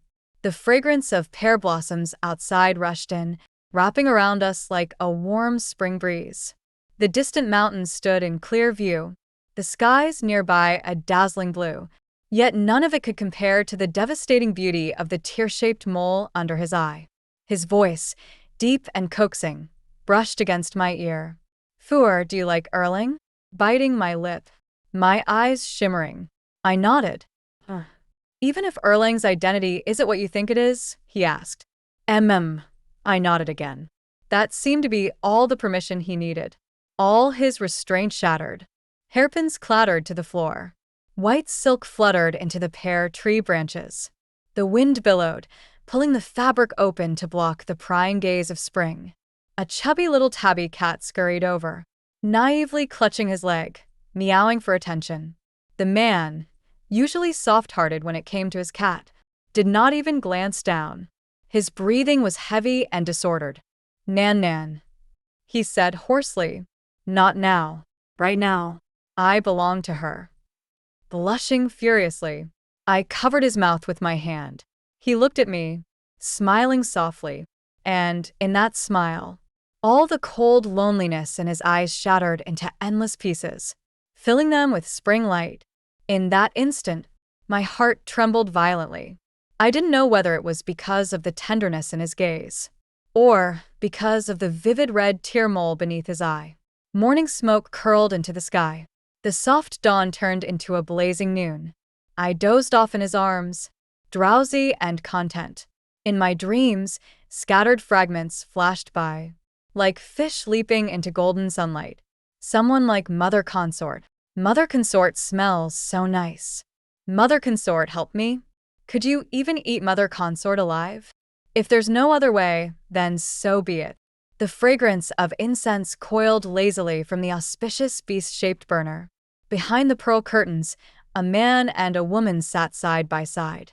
The man lifted his cold eyes lazily and looked straight at me. The tear-shaped mole beneath his eye stabbed painfully into my vision. He stared at me and spoke slowly. Mother Consort. I woke up with a jolt, drenched in cold sweat. Li Chi pulled me into his embrace, his voice low and hoarse from sleep. What's wrong? I wiped the sweat from my face, swallowing hard. I had a nightmare. I could hear the deep, heavy thud of his heart. Li Chi, I asked hesitantly, We're not related by blood, right? He chuckled, unable to hold it in. Depends on what kind of relation you mean. I blurted out, mother and son. The moment I said it, I wanted to slap myself. Li Chi fell silent. My face turned pale.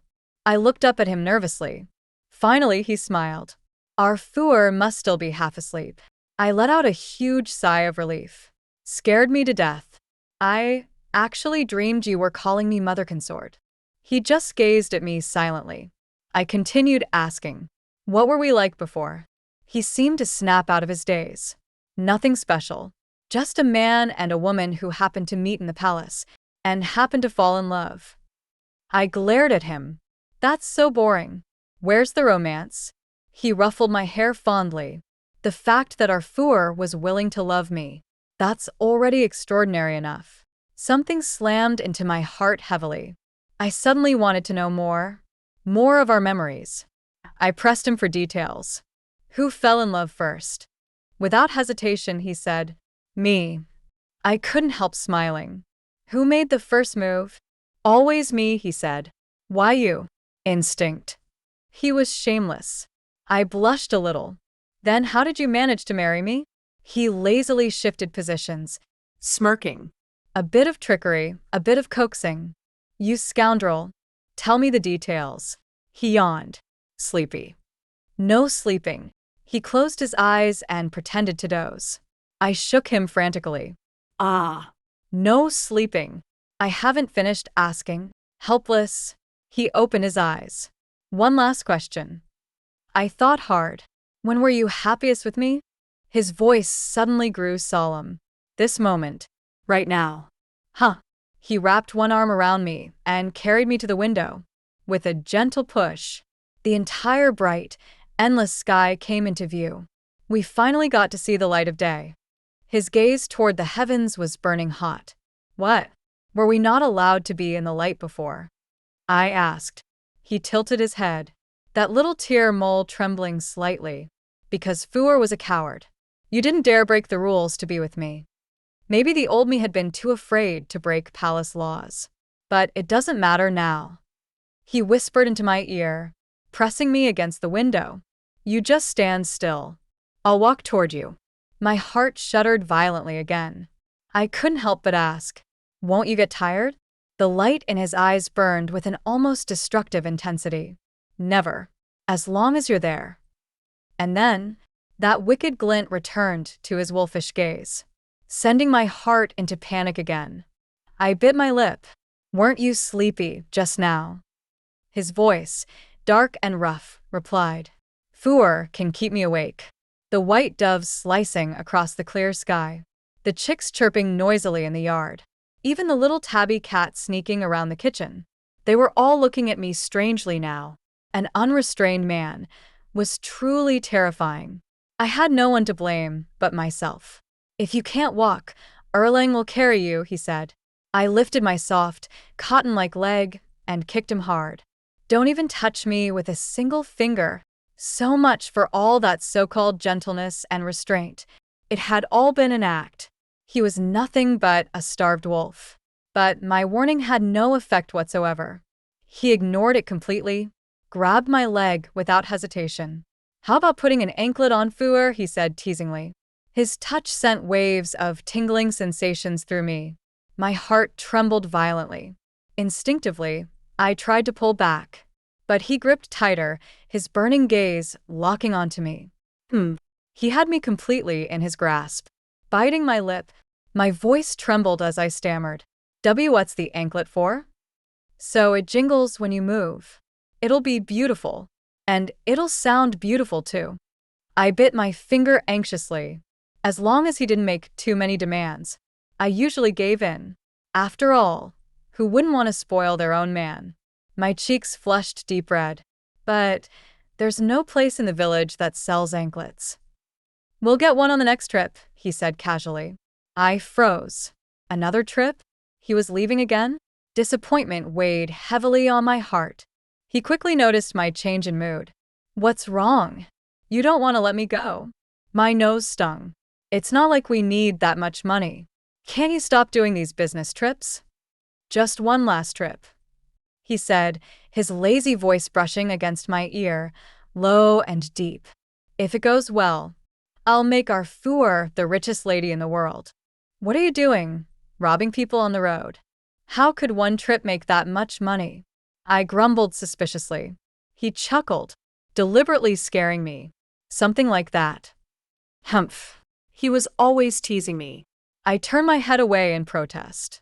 He grabbed my face and pulled it back, planting light kisses on my lips, one after another. This trip might take longer, he said. Stay home and behave. Don't leave the village. Not even one step. If anything happens, go straight to Qingchuan next door. He added.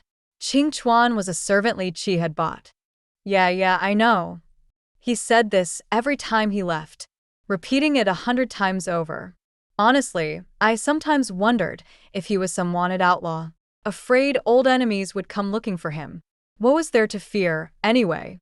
Peach Blossom Village was protected by a formation. Outsiders had no idea how to even find their way in. After Li Qi left, Madame Li from the alley came to visit. We huddled in the back room, chatting. Those embroidery pieces you asked me to sell last time? Sold out like hotcakes. They even made it all the way to the capital, she said excitedly. My ergo, said a nobleman asked through the cloth shop, wants to commission you to embroider a pouch. She shoved a heavy pouch into my hands. Here's the deposit. Yuan. I opened it, a handful of gleaming gold. Without hesitation, I blurted, of course. Even 100 pouches, I'll do it. But, I added quickly, same rule as before. Qingchuan mustn't find out. If Qingchuan found out, Li Qi would find out. And Li Qi, he was so jealous. If he knew I was secretly selling embroidery, the consequences would be unbearable. Every time he was away, I would rush to finish a batch, sneak them out through Madame Li's son, and use the money to help with household expenses. I wanted to save up enough so my man could stop wandering all year round and just stay peacefully in Peach Blossom Village with me. I weighed the heavy gold in my hand, wondering what kind of rich fool would spend so much money. Did that nobleman have any special requests? I asked. He said he wanted the character, Jiang, embroidered. Madame Li explained, along with the hibiscus flower motif. Suddenly, my temples throbbed sharply, a piercing pain making my face go pale. Cold sweat broke out across my forehead. What's wrong, girl? Nothing. It's just, I feel like I've embroidered something like that before, I said, pressing my temples. Maybe I just ran into another rich fool like this in the past.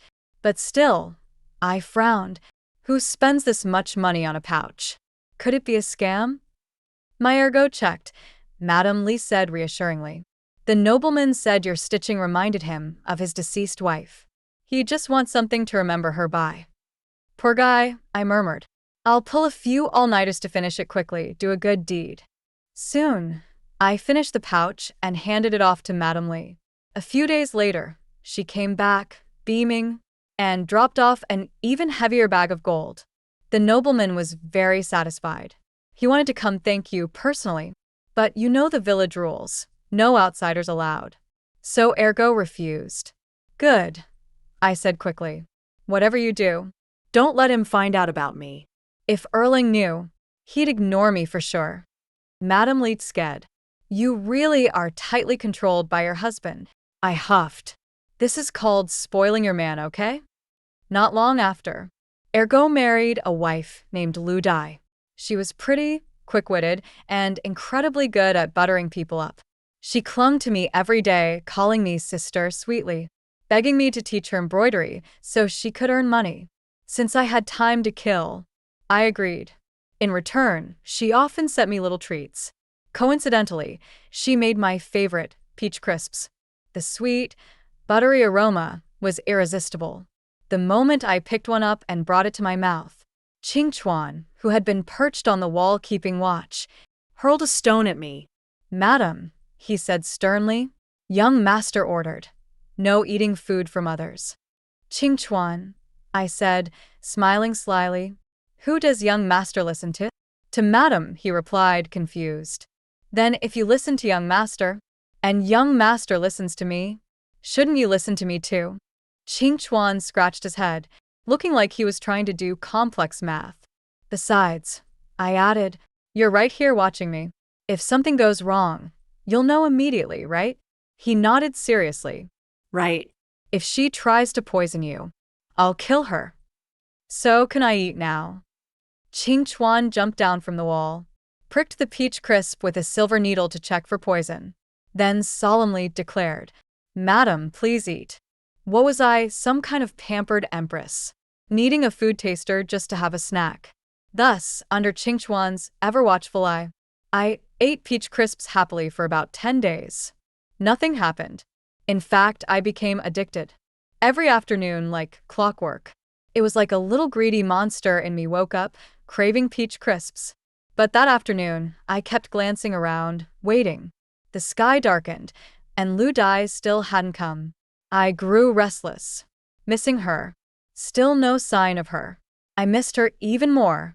Finally, I couldn't sit still. I slipped away from Ching Chuan's surveillance and went to Lu Dai's house myself. Why hasn't Dai come by these past few days? I asked.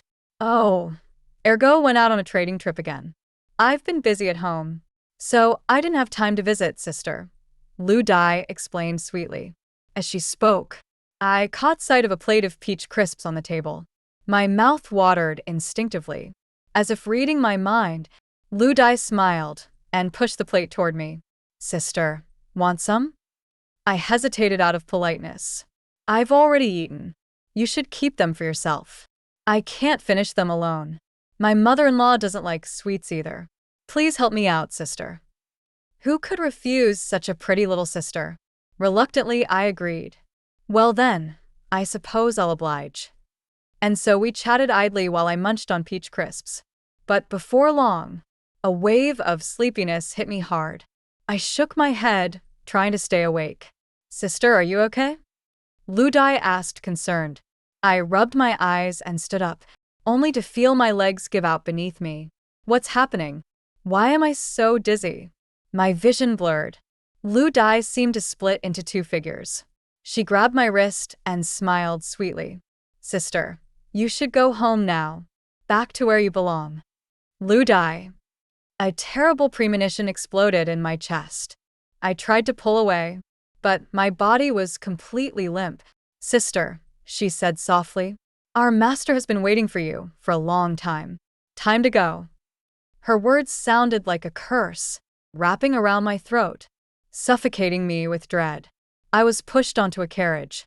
The bumpy ride jarred my bones, and an icy chill gradually seeped into my body. We had left Peach Blossom Village. Inside the village, it was spring all year round. Outside, the early spring chill gnawed at my skin. I shivered violently. I didn't know how long the journey lasted. Finally, the carriage stopped in a cold, shadowy peach blossom grove. Lu Dai seemed to be speaking with someone outside. I couldn't make out the words, but the man's voice was low and sharp, like a knife slicing through the thick curtain and scraping against my skin. A terrible thought struck me. I knew that voice. At that moment, a slender, fair hand lifted the curtain. The man's expression was as cold as a winter storm. His piercing eyes trapped me like a giant, inescapable net. Ji Yunfu, he said coldly. I've finally found you. At his waist, a pouch swayed. New, embroidered with the character, jiang, and hibiscus flowers. The nobleman? In a flash, the pieces clicked together. A trap. This was a trap. My palms went cold. Who are you? What do you want? I demanded. He shook his head and let out a low, cruel laugh. You really don't remember? Like a tidal wave, broken shards of memory surged through my mind, chaotic, sharp, tearing at my consciousness. The pain was so intense that I had to bend over, clutching my temples in agony. My sleeve slipped down, and instantly he seized my wrist. He stared at the pale skin of my elbow, his gaze so cold it seemed to freeze the air. He touched you, he said hoarsely. I gritted my teeth and struggled. Let go. Don't touch me. He watched me silently. then yanked me hard. I stumbled into his chest, and he kissed me fiercely. Don't touch you? I'm the one who trained you. No one is more qualified to touch you than me. Bastard. My husband will kill you, I hissed. He sneered chillingly. Your husband? Fine. Since you've forgotten, let me remind you. Your so-called husband is the crown prince of the Eastern Palace, your adopted son. In public. He has to call you mother consort. The words crashed over me like a monstrous wave, dragging me into a suffocating whirlpool. What nonsense are you spouting? I was a court singer. He was a musician. What crown prince? What mother consort? You're insane. It was impossible. He was lying. There was no way. Li Qi would never lie to me. But then, fragmented memories slammed into me without warning. Mother consort, help me. Mother consort, wait for me. The images, the voices, they chilled me to the bone. No, it was just a dream. A nightmare I once had on a drowsy afternoon. It wasn't real. The man laughed coldly. He lifted the curtain behind me. In the distance, fire raged across the hills. Soldiers clashed in a brutal battle. A mere musician, he said darkly, could command General Qingchuan and the Crown Prince's private army? He sneered. My dear nephew went through so much trouble to hide you away, but it's too bad. He can't even save himself now. The blood drained from my body. I went numb with terror. The man pulled me, powerless and limp, into his arms. Ji Yunfu, he whispered against my ear. You were always mine. Jiang Yuyen found someone to treat my amnesia. Fine silver needles pierced deep into my veins, threading through meridians, stitching together the shattered fragments of memory. It was like being thrust into an unprecedented catastrophe. I stared blankly at the canopy above the bed, drowning in a despair deeper than anything I had ever known. The word forbidden nailed me completely onto the pillar of shame. Sit up and drink your medicine, Jiang Yuan said, sitting on the edge of the bed, holding a bowl of dark, steaming liquid. His gaze was cold and predatory. I don't need your fake sympathy, I said hoarsely. After all, the person who had personally shoved me down this path of no return was Jiang Yuan. Not going to drink? He asked flatly. Get out, I snapped. Fine, he said coldly. Then we'll do it my way. He took a sip of the medicine himself, then grabbed the back of my head and forced it onto his mouth, feeding the bitter liquid into me violently. The medicine choked me. I gagged, and then vomited all over him. Jiang Yuan's expression darkened instantly, like storm clouds gathering before a thunderclap. What? Still staying loyal to him? He sneered. He stabbed directly at my most painful wound. I refused to let him see me humiliated. Jiang Yuan, I hissed through clenched teeth. What do you even want from me? Why are you still pestering me? He pressed his lips tightly together, his cold, hawk-like eyes locking onto me, a storm brewing within them. I couldn't help but sneer. Don't tell me, I said mockingly. You've suddenly realized you love me? So what if I have? He said calmly. I thought I must have heard wrong. But Jiang Yuan's face remained as cold and expressionless as ever. Ji Yunfu, he said. 2 years ago, I wanted to take you back to Huai Prefecture and marry you. It's not too late now. What a joke. What an absolute, ridiculous joke. I couldn't help it. I burst out laughing. You love me? You call this love? Love is throwing me into the arms of rapists and thugs. Jiang Yuyan's face turned livid. Ning Zhaozhao was too timid. She couldn't handle the situation, he said stiffly. You were different. You were calm, brave. You could work with me perfectly. If only there hadn't been an accident. I laughed bitterly, cutting him off. Jiang Yuyan, I said, my voice trembling with anger. You promised me everything was foolproof. But every time something went wrong, it was because of your precious Ning Zhaozhao. And who bore the consequences? Me. I was brave. Did I have any other choice? Who was there to protect me but myself? I had no one else. You planned for Ning Zhaozhao's safety in every way imaginable. You never once thought about what would happen to me. How I would be defiled and ruined if I fell into the wrong hands. Did you ever even think about that? Jiang Yuyan's face went from flushed to deathly pale. The situation was urgent back then, he muttered. I didn't have time to think about everything. See, I sneered. That's your instinct talking, Jiang Yuyan. In your heart, you never really thought a low-born woman like me deserved respect, deserved to be cherished. My origins may be humble. I continued, but that doesn't mean I have to accept your disgusting, repulsive excuse for love. The veins on the back of his hand bulged, his right hand clenched into a tight fist, knuckles pale under the strain. What do you want? He said hoarsely. How can I make it up to you? What will it take for you to let it go? How could he say that so self-righteously? How could he still think everything could be let go so easily? I stared at him coldly and let out a slow, mocking laugh. Let it go, I said. The hatred between us, Jiang Yuyan, is something that can never be let go. Or have you forgotten? I narrowed my eyes. You personally ordered my death. He frowned, confused. Ji Yunfu, what nonsense are you talking about? That feeling of betrayal, the belief that I had once been saved, only to be destroyed, flooded my heart again. My vision blurred red. Southeast side, I said, my voice shaking. I was waving a red handkerchief from the bushes, begging for help. And what did you do? You ordered your men to shoot me. Your unlucky little pawn. Jiang Yuyan's hand, holding the medicine bowl, trembled violently. The bowl slipped from his grasp, shattering into countless pieces on the ground, the dark medicine splattering everywhere. The red handkerchief was clearly in the northwest, he said, voice hoarse. I laughed bitterly. You don't remember? I told you once before. I lost a handkerchief. Outside, the setting sun was bleeding through the windows, filling the room with a blood-red light. But the man before me was as pale as death. Was Jiang Yuyan guilty? Perhaps, but if so, it lasted all of a heartbeat. The very next day, he acted as if nothing had happened, summoning tailors to take my measurements for a wedding dress. Jiang Yuyan, are you so out of your mind you want to marry a woman who despises you? I said coldly. Why not? He stared at me, eyes chillingly calm. Things are already set in motion. I don't need your love. As long as we marry, you will be my woman.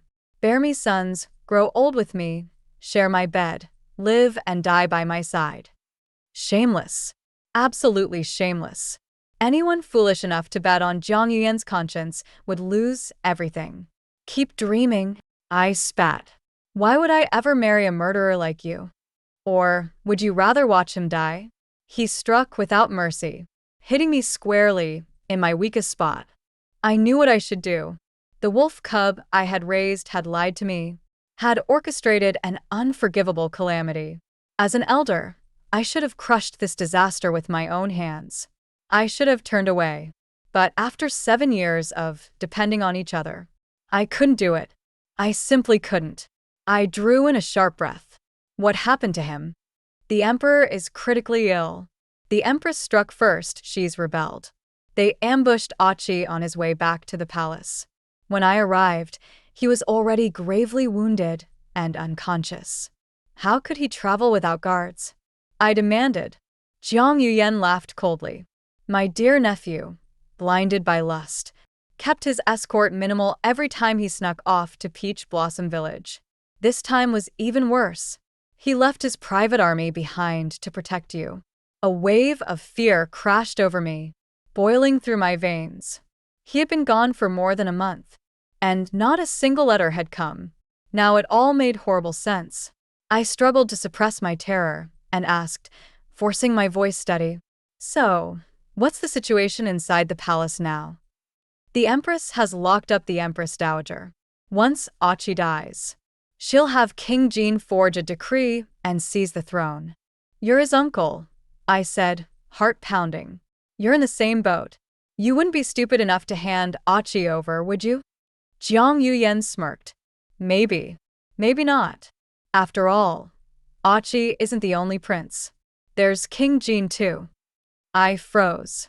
What are you saying? If I hand Achi over, he said indifferently, and let the Empress dispose of him, then accuse her and King Jean of treason and eliminate them afterward, I could easily push a young, innocent prince onto the throne. Isn't that perfect? Cold sweat broke out on my forehead. You're his uncle, how can you? That little wolf cub will never settle for being a puppet emperor, Jiang Yuyan said darkly. If he takes the throne, the first person he'll deal with is me. He sneered viciously. Besides, he stole you from me.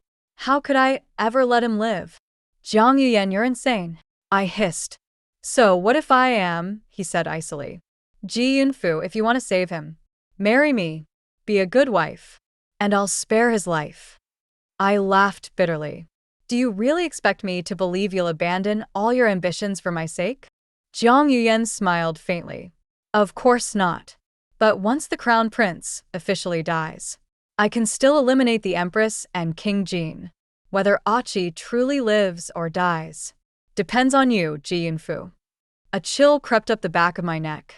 I want to see him, I said. Otherwise, how do I know you're not lying to me? Fine, he said. But you can only look at him from a distance. Surely you don't expect your future husband to generously let you pine over another man in front of him. My nails dug into my palms. Fine. Just let me see him. Li Qi was being held at the Great Zhao Temple's pagoda. Through a small window, I caught a glimpse of him. He lay unconscious, his body wrapped in white bandages, his face deathly pale and fragile. My heart clenched painfully. I leaned closer, desperate for a better look. Suddenly, an arm tightened around my waist.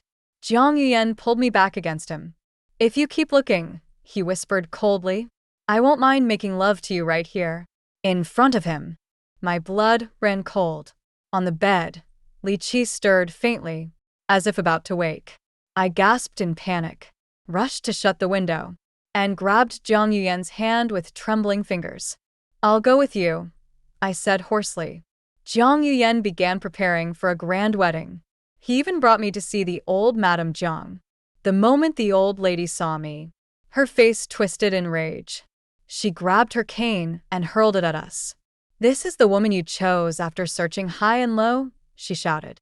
Jiang Yuyan pulled me into his arms, turning his back to shield me. The cane struck him squarely. I heard him grunt in pain, deep and stifled. Mother, he said calmly, I have chosen her. If you don't want the Jiang family line to die out, you will bless this marriage. Madame Jiang shook with fury. I would rather the Jiang family perish than have a filthy whore disgrace our name. Mother, he said sharply, you can fool others. But not me, she spat. Faraway cousin? Do you think I don't know every branch of our family? When you first became infatuated, I tried to cover up your foolishness, sent her to entertain the emperor when he visited, pushed her into the palace to wash away the scandal. And now you dare bring her back. Madame Jiang coughed violently, her face turning purple. If you insist on marrying this disaster, then I'll die right here before you. Despite her fierce opposition, Jiang Yuyan remained unmoved. If you must die, he said coldly, I will die with you, to repay my debt of life and upbringing. Madame Jiang fainted from rage. The entire house descended into chaos. In the end, both sides compromised. Jiang Yuyan would marry me, but only as a concubine, not his official wife. That night, Jiang Yuyan, bruised and battered from his mother's cane, forced me to apply medicine to his back. Lying on his stomach, he spoke in a voice as cold as ice. Why didn't you say a word today? I dabbed the ointment silently. You already know, I said at last. My stance is the same as Madame Jiang's. I don't agree with this marriage. Without warning, he grabbed my wrist and yanked me toward him. The jar of ointment crashed to the floor. He loomed over me, his eyes dark and dangerous, silent yet brimming with restrained violence. My heart jumped. I hurriedly caught his hand. Jiang Yuyan, I whispered, I'm willing to spend my life with you, but you have to respect me. He paused, staring at me with a piercing gaze. What do you mean? I steadied my voice. The wedding is just days away. Why can't we wait until then? Until it's proper, legitimate. Proper. He mulled the word over. Ji Yunfu, he said darkly, you'd better not be lying to me. Because if you are… His gaze sharpened into something deadly, each word falling like a blade. I'll kill you. With the wedding just days away, Jiang Yuyan kept an increasingly tight watch over me. No matter how I racked my brain, I couldn't think of a way to escape, much less bring Li Qi out of the Great Zhao Temple with me. Just then, Ning Zhaozhao returned from visiting her family. When she saw me, her face drained of color, as if she had seen a ghost. How are you still? She stammered. I smiled sweetly, snuggling lazily into Jiang Yuyan's arms. And who's this? I asked coyly. I hadn't told Jiang Yuyan about Ning Zhaozhao hiring assassins to kill me. Without evidence, he would never believe me. Besides, for now, I still needed Ning Zhaozhao. Jiang Yuyan put on a show of introducing us. This is Ning Zhaozhao, he said. My mentor's daughter. Practically my sister. Zhaozhao, this is Ji Yunrong, the twin sister of Ji Yunfu. You can call her elder sister, too. Naturally, to marry me, he had fabricated another identity for me. Ning Zhaozhao stared at me, utterly dumbfounded. Ji elder sister is… What exactly to Brother Yuyan? She asked, her voice trembling. She clearly hadn't expected another Ji elder sister to appear after the last one had supposedly died. Zhaozhao. Jiang Yuyan said, your return is just in time for our wedding. Ning Zhaozhao stumbled a step back. I smiled sweetly. What's wrong, dear Zhaozhao? You look so pale. Surely you're not opposed to the marriage. Jiang Yuyan's voice turned slightly stern. Zhaozhao. Ning Zhaozhao took a deep breath, forcing a smile. Of course not. I'm happy for Brother Yuyan. And how old is dear Zhaozhao this year? I asked innocently. Have you found a husband yet? She pressed her lips tightly together, refusing to speak. Jiang Yuyan answered for her. She's 20, still unmarried. I laughed lightly, feigning a teasing scold.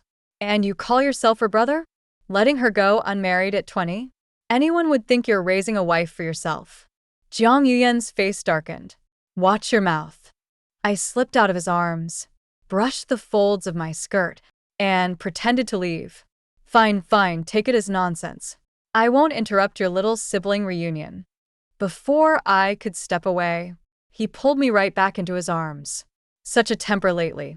Who spoiled you like this? I secretly observed Ning Zhaozhao. Her face was deathly pale. Perfect. I turned, pouting at Jiang Yuyan. You're so mean to me, I whined. I clung to him sweetly. Why haven't you found Zhaozhao a husband yet? Jiang Yuyan gave a helpless sigh, but he clearly enjoyed my clinginess. I'll find one. You're more anxious than her own family. I stared directly at him. Yuyan, your lips look so dry. Want me to help moisturize them? His breathing grew ragged. He tightened his hold on me. I darted a glance at Ning Zhaozhao. There are still people watching, I whispered. Jiang Yuyan coughed awkwardly, his composure cracking, and turned to Ning Zhaozhao. If there's nothing else, you should go back and rest. Ning Zhaozhao's face went from pale to translucent. She stumbled away, utterly humiliated. I let out a breath of relief inwardly. Push her far enough, and she'd break. She couldn't possibly watch Jiang Yuyan marry me without doing something desperate. She would have no choice but to make a move, either on me or on Jiang Yuyan. Since I wouldn't give her the chance to attack me, she'd have to target him. I just needed to create the opportunity, and the Great Zhao Temple would be the perfect place. What are you thinking about? Jiang Yuyan pinched my chin, forcing my gaze back to him. I quickly pushed him away. Jiang Yuyan, ever heard of the word respect? He narrowed his eyes dangerously. Ji Yunfu, you were the one who started it. I quickly poured him a cup of tea, offering it up with a smile. Your lips are dry, my lord. Drink some tea to cool off. 3 days before the wedding, I screamed in the middle of the night. Jiang Yuyen rushed over, pushed the door open, and found me holding scissors to my neck, already drawing blood. His face turned ashen. He lunged forward and wrested the scissors from me. Ji Yunfu, are you insane? I laughed wildly, eyes manic. This filthy woman killed us brothers. Today, we'll have her pay with her life. I struggled to grab the scissors back. Failing that, I hurled myself toward the wall, smashing my forehead open. Today she must die, I shrieked. Jiang Yuyen was completely panicked. He pinned me tightly in his arms. Who are you? He shouted. We're the vengeful ghosts she murdered in the mountains. I howled. Get out of our way, or die with her. I pushed at him madly, then bit down hard on my own tongue. Jiang Yuyen seized my cheeks, forcing my mouth open to stop me, and barked to the servants. Tie her up. I screamed and thrashed, until finally collapsing into unconsciousness. Near dawn, I woke to find Jiang Yuyen clutching me tightly, his face soaked in cold sweat. Why are you in my room? I croaked, my voice hoarse with exhaustion. He stared at me intently. You don't remember anything? What are you talking about? And why am I tied up? I looked down at the ropes binding my wrists and ankles. Let me go. Is this how you treat your fiancé? Jiang Yuyen exhaled shakily, relief washing over his features. Ji Yunfu, he said. Today, we're going to the Great Zhao Temple to pray for a peace blessing. The Great Zhao Temple was the most revered temple in the capital, and its abbot was close to Jiang Yuyen. If he believed I was haunted by malicious spirits, he would certainly bring me there. Everything was going according to plan. Ning Zhaozhao, eager to stay close to Jiang Yuyen, insisted on accompanying us. The sky was overcast, dark clouds pressing heavily over the city, stirring an inexplicable sense of dread. I leaned against the carriage wall, anxious and uneasy. Would this plan succeed? If it failed, if everything was exposed, how would Jiang Yuyen deal with me? Jiang Yuyen was never a merciful man. The rare indulgence he had shown me lately was only because I hadn't yet touched his bottom line. Lanrua gently patted my hand to comfort me. My lady, do your best and leave the rest to fate. A few days ago, I had coaxed Jiang Yuyen into bringing Lanrua out of the palace to accompany me. He knew we shared a deep bond, so he had not grown suspicious. For anything I could not handle, Lanrua would handle it in my stead. I took a deep breath and squeezed her hand tightly. Lanrua, if we fail, I'll do everything I can to protect you. Lanrua huffed. Just don't abandon me like you did last time. I only left because I was afraid you'd be dragged down with me, I muttered. She clicked her tongue. My lady underestimates me. No matter life or death, Lanrua will follow you. I flicked her nose and smiled. All right then, I permitted. We soon arrived at the Great Zhao Temple. Jiang Yuyen carried me down from the carriage. The abbot came to receive us. The temple bells tolled, and monks chanted sutras all day long. After supper, the wind picked up sharply. Leaning on the railing, I gazed into the distance. There was a heaviness in the air, as if a storm was about to break over the mountains. A late spring chill seeped into the night, a bone-deep cold that warned of the season's final snow. I returned to my room in the monastery, burned incense, changed clothes, painted my face. In the mirror, a woman's figure lounged lazily, her cloud-like hair piled high, her skin snow-pale, lips like rouge, her eyes bright with a seductive gleam. Perfect. I grabbed a small wine jug and knocked lightly on Jiang Yuyen's door, tilting my head with a coquettish smile. Jiang Yuyen. I purred. The night grows cold and snowy. Won't you share a drink with me? The golden hairpin in my hair trembled slightly. The light caught it, and for a brief moment, even Jiang Yuyen's cold eyes flashed with undisguised amazement. He stared at me, his atoms apple-bobbing. Come in, he said hoarsely. Alcohol was forbidden in temples, of course. But for me, he broke the rules. I poured him cup after cup, until he grew a little drunk. His hand slowly crept up from the porcelain cup to grasp my slender fingers. His voice was thick with alcohol. Ji Yunfu, you're seducing me again. With a tug, he pulled me onto his lap. I giggled, teasing him. If you finish the wine, I'll take full responsibility. In truth, Jiang Yuyan's tolerance for alcohol was terrible. But faced with my soft coaxing, he stubbornly drank the entire jug dry. He wiped the rouge from my lips with a frown. Wouldn't it be better if you stayed clean? I shook my head, pulling his hand away. But someone like Yunfu, born from filth, could never really be clean. He seemed to want to say something more, but the drug I had slipped into the wine began to take hold.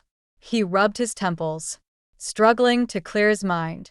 I deftly tugged the command token from his waist, stood up, and turned toward the door.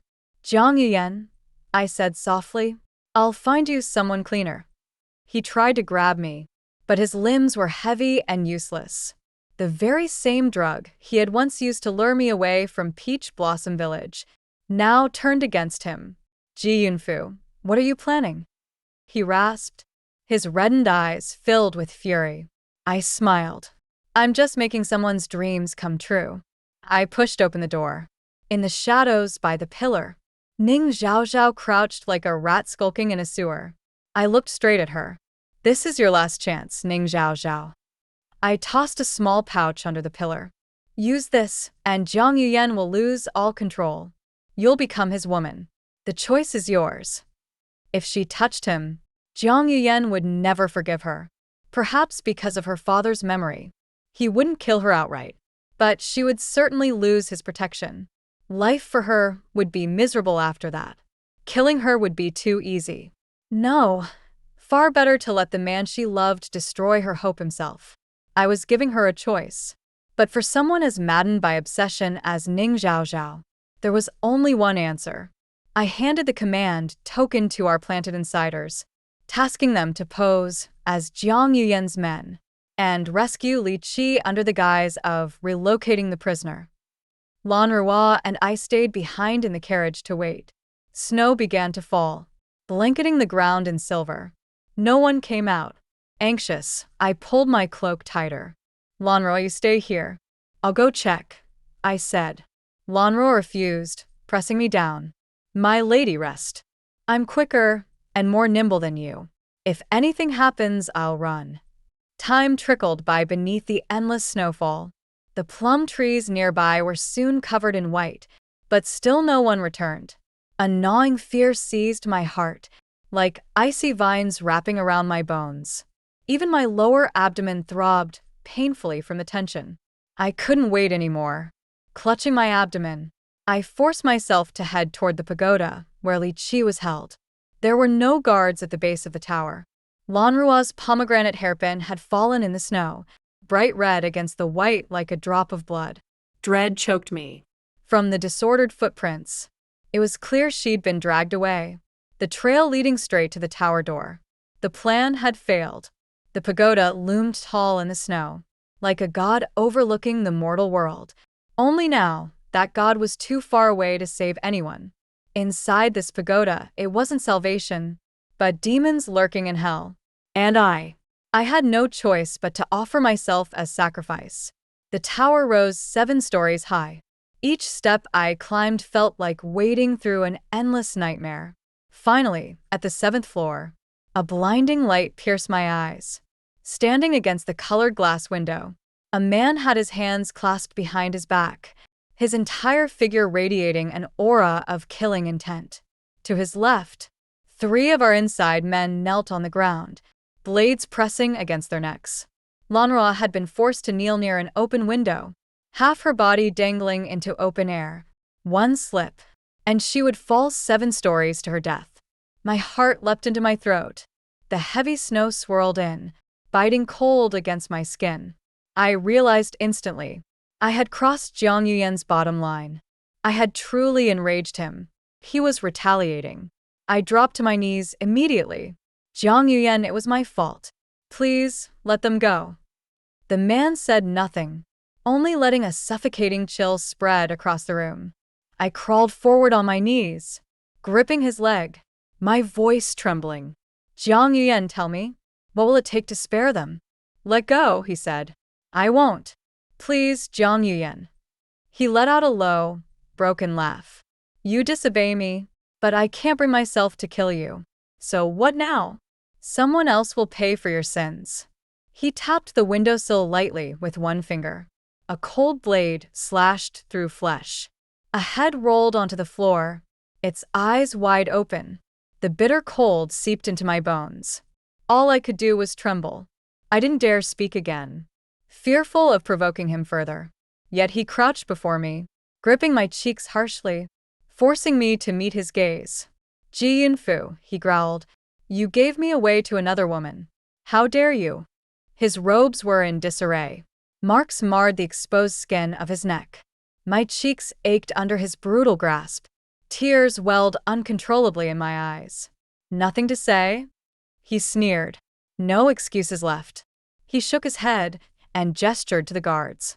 Another spray of blood. I clutched his arm like a dying dog, pleading in despair. Jiang Yuyan, please, please don't. We can talk this through. I'm sorry. I'll make it up to you. Please tell me how. His gaze darkened, full of violent malice. You're good at reading people's hearts, aren't you, Ji Yunfu? Then think carefully. What is it I want? In the brief moment I hesitated, he sneered. Too slow. He ripped free of my grip, slashing his hand through the air. The last insider fell, lifeless. Only Lanruo left, he said softly. All the blood in my body turned to ice. I grabbed his hand tightly. I'll give myself to you, Jiang Yuyan. Right here, right now. He smirked coldly. Fine. Then strip. Dozens of hungry eyes stared. Lanruo, still struggling, shook her head desperately. So touching, Jiang Yuyan sneered. Such loyalty between master and servant. But try hesitating again and see what happens. I clung to his hand desperately. I'll do it. I yanked off the silk robe hidden under my cloak. Dozens of greedy stares devoured me. Only one cloak remained. Once that fell, I would be completely exposed. Tears slid silently down my cheeks. I loosened the cloak's fastening. Scenes flashed before my eyes. The day I was sold at the brothel, forced to dance atop the stage. Rich men threw gold at my feet, shouting, Strep, 1 piece, 100 taels. I remembered the fear, the humiliation, until silver rained down from above. A man's voice cut through the chaos. She's mine. No one touches her. And now, that same man was ordering me to strip. The cloak slid off my shoulders. It felt as if countless invisible hands were tearing at me. I trembled uncontrollably, choked by despair. No matter how long I left the brothel behind, to men, I would always be a plaything. Suddenly, I was yanked into the man's freezing cloak. For a moment, perhaps just a fleeting moment, Jiang Yuyan's conscience returned. Anyone who doesn't want to die, turn around. Leave. Hurried footsteps retreated down the stairs. The tower darkened. Only Jiang Yuyan and I remained. The scent of another woman clung to him, making me shudder. He ripped away his robe, revealing a body covered in red marks. His phoenix eyes glowed like blood. Thanks to you, he said hoarsely. I'm filthy now, too. Panic surged through me. I tried to retreat, but he grabbed my leg roughly. Where do you think you're going? We're both dirty now. Perfect match, aren't we? I shook my head desperately, choking out. Jiang Yuyan, please, we're about to be married. Spare me this once. We still have a chance to start over. He laughed coldly. Respect? When I wanted to give you respect, you spat on it. Now, it's too late. If you force this tonight, I warned, I will never forgive you. I don't care, he said brutally. I only want you to be mine. That's enough. The colored glass windows shattered the moonlight into broken fragments. The prayer bells under the eaves wept mournfully in the snowstorm. Biting my lip hard enough to draw blood, a sharp pain flared in my lower belly. Please, it hurts. I whimpered. Warm liquid trickled down my thigh. Through the blurring world, I saw Jiang Yuyan's face turn pale. Ji Yunfu, what trick are you pulling now? The world spun, collapsing inward. His voice, once cruel, now filled with panic. Fine, I won't touch you. Just don't. The last sliver of light disappeared. Darkness swallowed everything. Even the worst experiences eventually pass. I was still alive. But when I woke up, Jiang Yuyen was tracing the blade of a dagger lightly over my lower abdomen. My breath caught. I heard his chillingly calm voice. You're pregnant. Once again, fate had brought my world crashing down. I stared at the dagger in his hand, my heart pounding violently. What do you want? I asked hoarsely. He looked at me steadily. And what about you? How do you want to handle it? I knew what I should do. Terminate the pregnancy, erase everything as if it never happened. But pathetically, I couldn't bring myself to do it. This was a life I had created with my own hands, born of passion and love, beneath the endless spring sky, among blooming pear blossoms. It carried a fragment of my tenderness and dreams. With this life, I would no longer be alone in the world. There would be someone who shared my blood. Selfish, sinful. Yet for once, I wanted to be selfish. Exhausted, I closed my eyes, surrendering. If you want to kill it, then kill me too, I whispered. And if I accept it? My eyes fluttered open. What do you mean? Jiang Yuan's voice was cold as snow. Ji Yunfu, let's call it even. I threw you to those thugs. You pushed me to Ning Zhao Zhao at the Dazhao temple. We're even. I still want to marry you. And your illegitimate child deserves a legitimate father. It seemed he'd calmed down. The madness had faded. It doesn't need a father, I said weakly. He played with the dagger in his hand, his voice careless. And what about Lanrua? Are you going to abandon her too? I gave a hollow laugh. You see, Jiang Yuyan, you're still forcing me. Why bother pretending this is about love? Jiang Yuyan dropped all pretense. Simple. Either marry me obediently, or watch Lanrua die. I let out a breath, exhausted. Where did I go wrong? He chuckled darkly. You failed because the man locked in the pagoda wasn't Li Qi at all. He wore a human skin mask.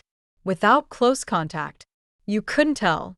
The moment you tried to move him using my token, the whole plan collapsed. You're despicable. He was unmoved. I just wanted you to stop fighting and become my bride quietly. Had I known Lanrua could be used as leverage, I wouldn't have needed all this. And Li Qi? I asked. Where is he? Jiang Yuyan shook his head. Gone. Vanished. And Ning Zhao Zhao? What have you done with her? He narrowed his eyes. What's your grudge against her? You really hate her that much? She hired assassins to kill me, I said flatly. And when I begged for help, she guided you to shoot me instead. She betrayed me. Why should I show her mercy? Jiang Yuyan's face stiffened. You should have told me sooner. I looked at him, calm. I lost faith in you long ago. I didn't expect you to stand up for me. So, what will you do with her? He looked away, not meeting my eyes. Her father once saved my life. I owe her. I can't kill her. All I can do is expel her from the Jiang household. She won't live well after that. Just as I expected. I felt no emotion. I'm tired. Leave. Jiang Yuan paused at the door, his voice low and hoarse. That night at the pagoda, I lost my mind. It won't happen again. After we marry, I'll learn to put you first. I laughed coldly. It doesn't matter, Jiang Yuyan. You don't need to act tender anymore. For Lanrua's sake, I'll marry you. But let's not kid ourselves. We'll never be a loving couple. In the mirror, the bride had slender brows like lotus petals, deep red rouge blooming on her snow-pale cheeks. A forced joy painted thinly across her face. The man behind her embraced her waist. Ji Yunfu, he said, smile. It's your wedding day. But my lips could not move. His voice turned cold.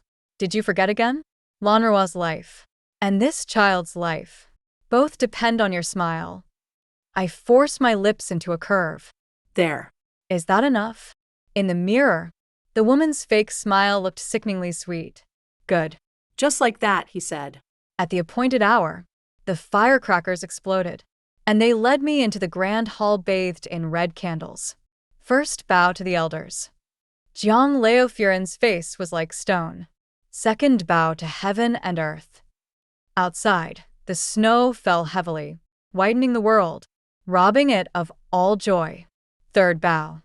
But before the words could leave the matchmaker's throat, an arrow shot through the air, silencing everything.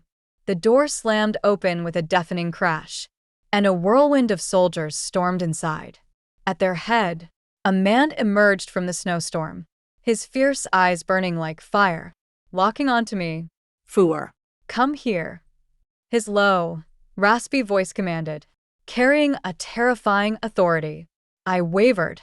Jiang Yuyen sneered beside me. Go ahead. Try it. My heart clenched.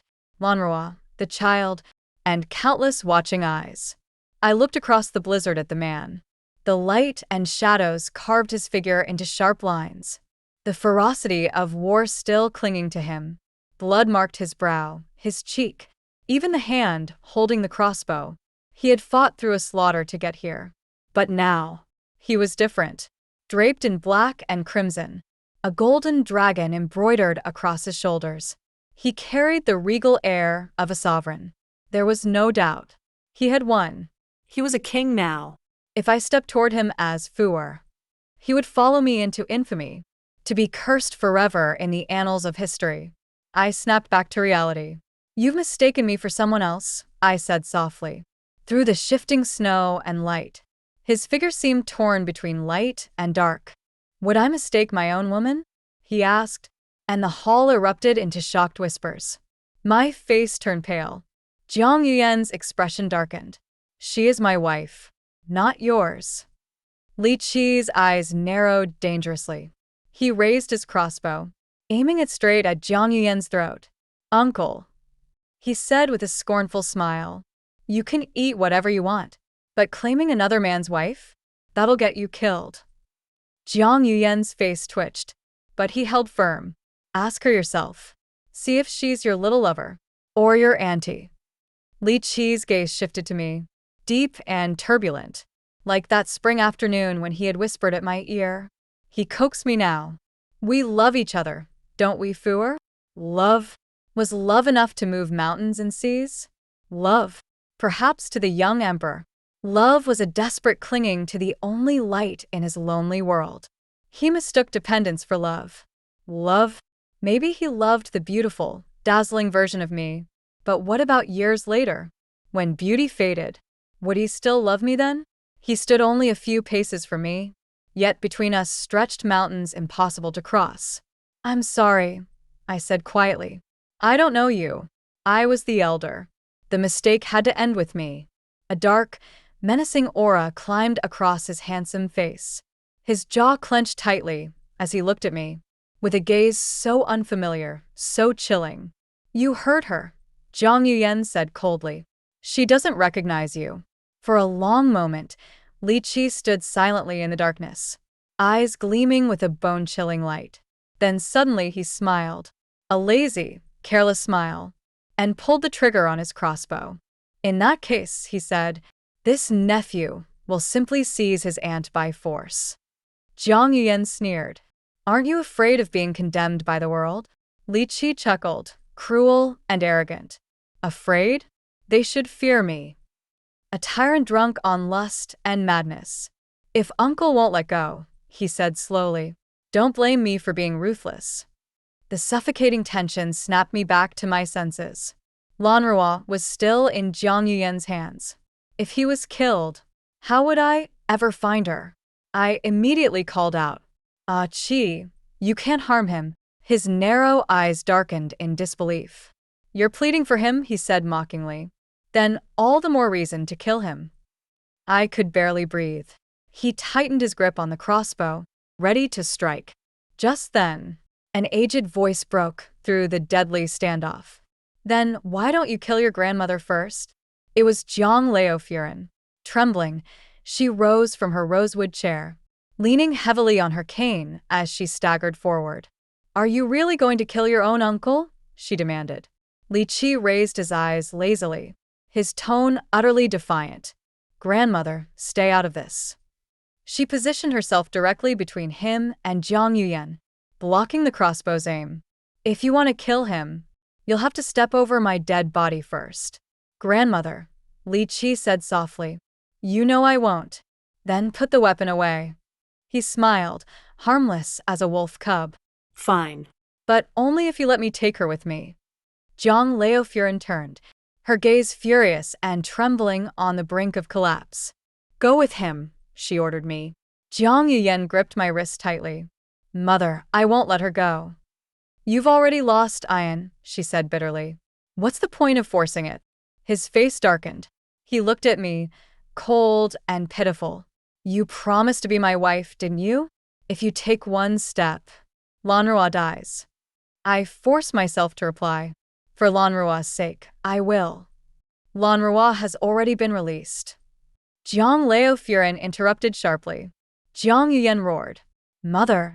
She looked him dead in the eye. If you have the guts, kill me. I instantly understood. With Lanrua safe, I no longer had to pretend. I yanked free from Jiang Yuyan's hand, snatching the embroidered pouch from his waist as I did. This is the end, Jiang Yuyan, I said coldly. Ji Yunfu. Jiang Yuyan's face paled, like leaves withering in late autumn. He lunged to stop me, but Zhang Leofuren swung her cane hard, blocking him. I walked toward Li Qi. He tossed aside his crossbow, curved his lips into a triumphant smile, and reached his hand out to me. But I ignored him, passing him by without a glance, walking toward the stormy gate. He froze for a second, then called out behind me, Fuer. I didn't look back. I wouldn't play along with his madness. He clicked his tongue against his cheek, gave a helpless laugh, then suddenly strode forward with long strides, blocking my way, his deep eyes fixed on me, blood from the gash on his brow making him look even more reckless and untamed. Give me a handkerchief, he said. The way he stood there, completely different from the obedient boy he used to be. I realized just how thoroughly I'd been deceived. I hardened my heart. Move. He cocked an eyebrow, wild and unyielding. Then I'll help myself. Before I could react, his large hand reached out. Startled, I took a quick step back, fished a silk handkerchief from my sleeve, and tossed it to him. He caught it casually, wiping his bloodied hand clean. I turned, ready to leave. But he called out, Wait for me. Don't you dare leave. Was this the tone one used to talk to a mother? In my brief distraction, he quickly wrapped the cloth around his hand, then seized my wrist in a firm grip. It's clean now. Let's go, he said. I sucked in a sharp breath. Let go. I struggled, but his grip only tightened. His voice was steady, with a quiet but terrifying authority. Keep fighting, and I'll carry you away. As soon as we returned to the Eastern Palace, Li Qi pushed me down and kissed me fiercely. You unfilial brat. I'm your mother consort. I snapped. He let out a cold laugh. Father dead, son inherits. It's only natural for me to inherit mother consort too. You're despicable. An unfilial disgrace. The more I cursed, the harder he kissed. You're going to hell for this, I hissed. He chuckled, utterly shameless. Doesn't matter. As long as mother consort accompanies me, I'll go anywhere. You're disgusting.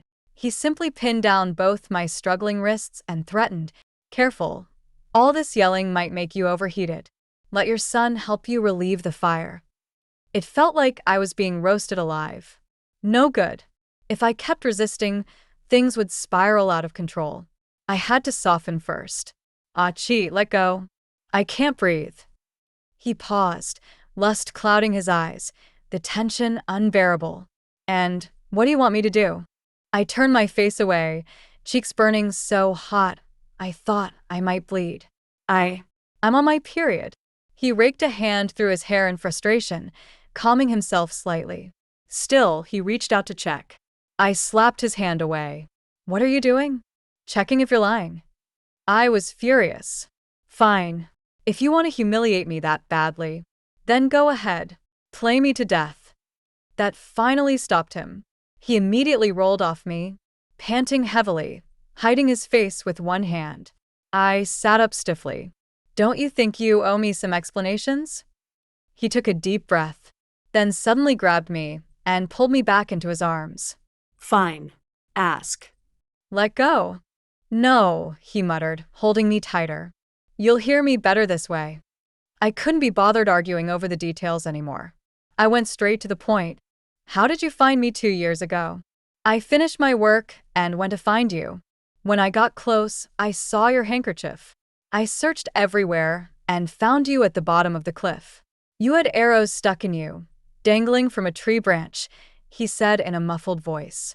You scared me to death. His gentle tone didn't fool me anymore. It was all an act. I sneered coldly. And hiding me in Peach Blossom Village, lying to me that you were my husband, refusing to treat my amnesia. Don't you think you owe me an explanation for that too? He paused, then said lazily, nothing to explain. I wanted you. You wanted me. I just created a fair chance for both of us. My face burned red. You're spouting nonsense. When did I ever want you? You shameless bastard. He stared at me intently. That night in the storage room, didn't you feel anything? I did not. Then why did you run so fast? He sneered. You panicked because you lost control. You're just a coward. But I won't waste my life running in circles like you. A terrible thought struck me. I glared at him. That night in the storage room. Was it your setup too? He admitted without shame. Yeah. They couldn't touch me, so I wasn't drugged. But I wanted to test your heart. Slap. I smacked him hard across the face. 5 vivid red fingerprints instantly appeared on his pale skin. The air fell deathly silent. My anger faltered, replaced by panic and regret. I had just slapped the man. I practically raised myself. His eyes darkened with a dangerous red haze. I couldn't tell if it was anger or hurt. I hesitated, then grabbed his hand awkwardly. You can hit me back if you want. He stared at me for a long moment, then coldly sneered, grabbed my hand, and pressed it against his own face. I lied to you. I was wrong, but I don't regret it. Go ahead. Hit me as much as you want. Then we move on. Okay. He was completely mad. I pulled my hand away helplessly, changing the subject. Then why did you disappear? He shrugged nonchalantly. I got careless and was ambushed, but it turned out fine. I used it as a chance to lure them into open rebellion and crush them all in one sweep. I disappeared because I was mobilizing troops from the north. If I'd sent a message to Peach Blossom Village, it might have leaked.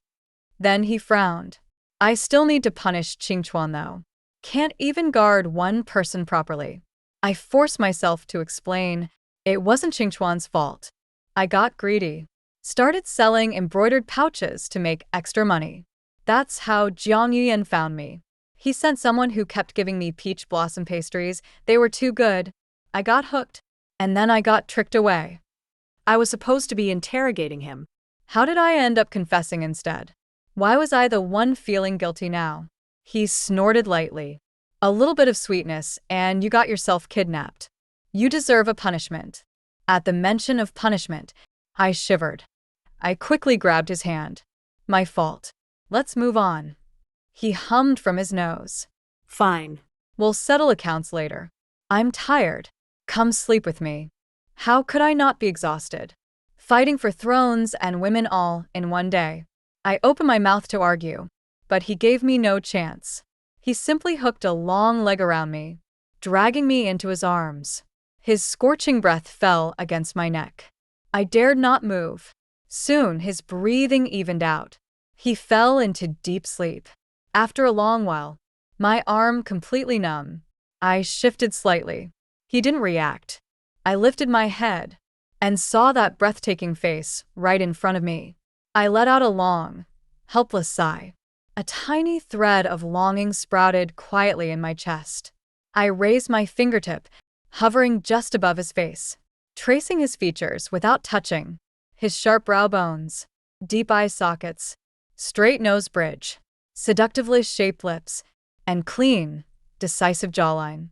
His face was simply divine, an irresistible allure. No wonder I silently forgave myself for my sinful thoughts. It wasn't that my willpower was weak. It was that the temptation was simply too strong. Li Qi went to court. The Empress Dowager came. I had known she would come, just not so soon. She sat on the high seat, chatting with me in a casual tone. It's been 2 years, and Yun Fei is still breathtakingly beautiful. I knelt below her, trembling slightly. Mother Empress flatters me. She smiled and casually motioned for me to sit. Her tone light, she said, "You truly care for Ah Qi. No wonder that child still clings to you even at his age. The palace is a chaotic mess, yet he left everything behind the moment he heard news of you, rushing off to bring you back himself." My face tightened slightly. He is very filial. The Empress Dowager's gaze was meaningful. Indeed. Such filial devotion between mother and son. Ah Qi is no longer young. I've been worrying constantly about his marriage. I remember when you disappeared. We were just about to choose a crown princess for him. Then your accident gave him an excuse to delay everything under the guise of mourning. But now you're back. He's ascended the throne. As his mother, you ought to push him to settle his marriage. My nails dug into my palms. I forced out a soft, yes. When she left, she casually dropped a roster onto the table. A list of all the eligible noble ladies of the capital. When Li Qi returned, I prepared a whole table of dishes for him. He beamed. Mother Consort is still the one who spoils me best. He had even brought back the little raccoon cat from Peach Blossom Village. While he ate, Nan Nan darted under the table, begging for food. He chuckled indulgently, feeding Nan Nan before even taking a bite himself. Greedy little thing, just like your mother, he teased. My heart gave a violent jolt. I quickly scolded, "Ah Qi, don't say such things." If he was Nan Nan's father, then I could not possibly be her mother. He looked at me, puzzled. I quickly distracted him, picking up a dish. "Eat first. I have something to discuss with you after dinner." He looked at me suspiciously and ate very slowly. Finally, when he finished, just as I opened my mouth to speak, he seemed to sense something. He immediately stood up. "I still have matters to attend to. Whatever it is, Mother Consort, we'll talk in a few days." He made to leave. "Ah Qi," I called, "I want you to choose a consort and marry." He froze, his voice sinking into a chilling coldness. "My woman will only ever be you, Mother Consort, Ji Yunfu. After father's mourning period is over, I'll have the Ministry of Rites arrange our wedding." I demanded sternly, "Do you want me to die?" He turned to face me, his expression resolute. "Now that power is in my hands, no one can touch you." I shook my head. "I am your Mother Consort. I will not marry you. I refuse to see you disgraced for eternity in the history books." He sneered. "Don't be naive. History is written by the victors. I won. I get to decide how the story is told. As long as I rule my empire wisely, no one can question me." He took a step toward me. "As for us, the history books will simply say, a lifetime of devotion, a pair never to be parted." My head throbbed. "Ah Qi, no one can truly live free from the world's judgment." He tried to persuade me. "If you're strong enough, you can." "I'm not that strong. I fear the accusations, the contempt of future generations." He scoffed. "The masses? The future? What do they matter to us, Ji Yunfu? Are you really willing to hurt the one who loves you most? For a bunch of strangers?" I couldn't out-argue him. I took a deep breath. "Ah Qi, have you ever thought about whether you truly love me? Maybe you just became attached to me during your loneliest years. That isn't necessarily love." He stared at me in silence. I continued, "And what if one day, someone who truly makes your heart race appears? What then? You wouldn't be able to leave me, but you couldn't give her up either." He finally lost his temper and cut me off. "How stupid do you think I am, that I can't even tell the difference between gratitude and love?" And I'm older than you. I pressed on. When you're in your prime, I'll already be aging. Will you still love me when I grow old? He considered for a moment, then said, I'll give you a guarantee. I'll transfer all my power to you. If I ever betray you, you can depose me and take my place. Would that satisfy you? He was utterly obsessed. I walked up to him and gently embraced him. Ah, Chi, do you know what you're like right now? His voice was hoarse.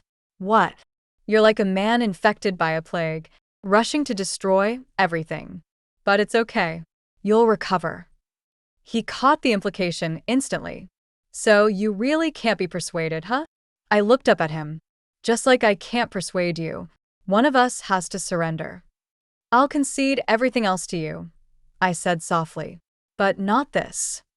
And if I threaten you with my own life, I added quietly, this sin was mine. It's my fault for leading you down this path. I'll fix it, even if I have to pay with my life. He stared at me as if I were a stranger. After a long while, he shook his head. I regret eating that meal earlier, he said bitterly. So, I asked gently, are you giving up? His voice was cold. You're using what matters most to me against me. What choice do I have but to give up? Aside from marriage, what else do you want? Say it all at once.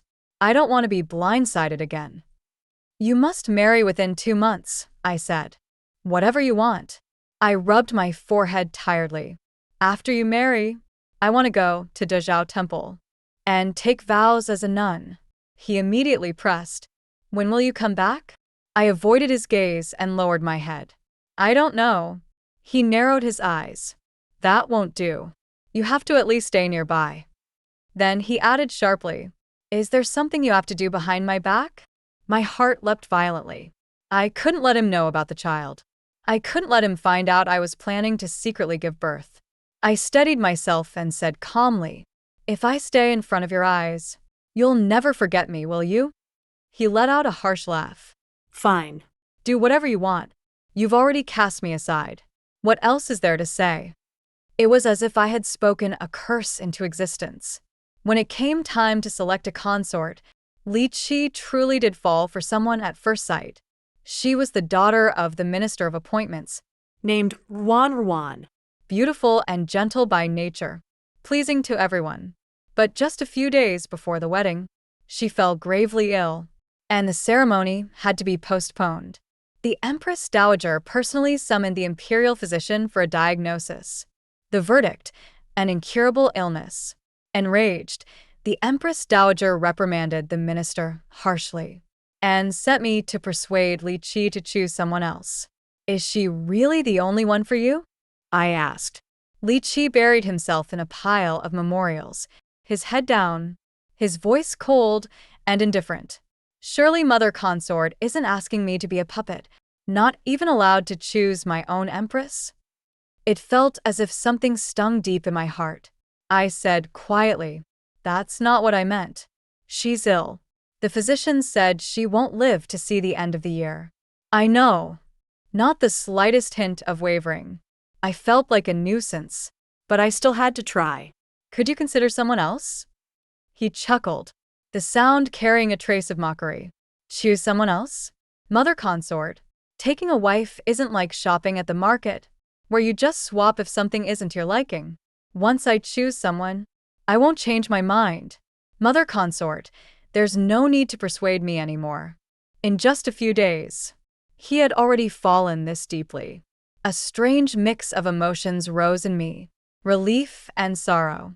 Relief that what I had crushed was indeed false, mistaken love. Sorrow that the one he had truly fallen for would not be able to accompany him for a lifetime. Fate was always so cruel. In just a few days, and you're already this deep in? I murmured. He tossed aside the memorial in his hand, finally lifting his gaze to meet mine. Is that not allowed? He said coldly. Does Mother Consort object to me loving someone else? I took a deep breath. No. I'm happy you found someone you genuinely care for, but I don't want you to experience the pain of gaining only to lose. His face darkened slightly. What you call pain, he said slowly, is honey to me. and I would gladly savor it. I knew then that I could not change his mind. Once he decided on something, no one could sway him. I nodded. Fine. Consider it mother consort meddling too much.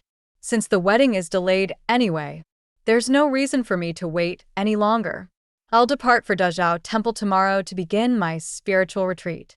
I came here today just to tell you in person. He leaned back lazily, studying me. There's no need to leave. Mother consort is just afraid I'll never forget you, right? Look at me now. Do I look like someone who can't let go? He was mocking me for being self-absorbed. I bit my lip and lowered my gaze. I don't have that concern anymore. Then stay, he said. I smiled faintly. I'm tired of the palace. I want some fresh air outside.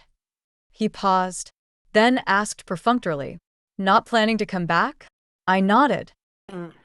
A long silence fell between us.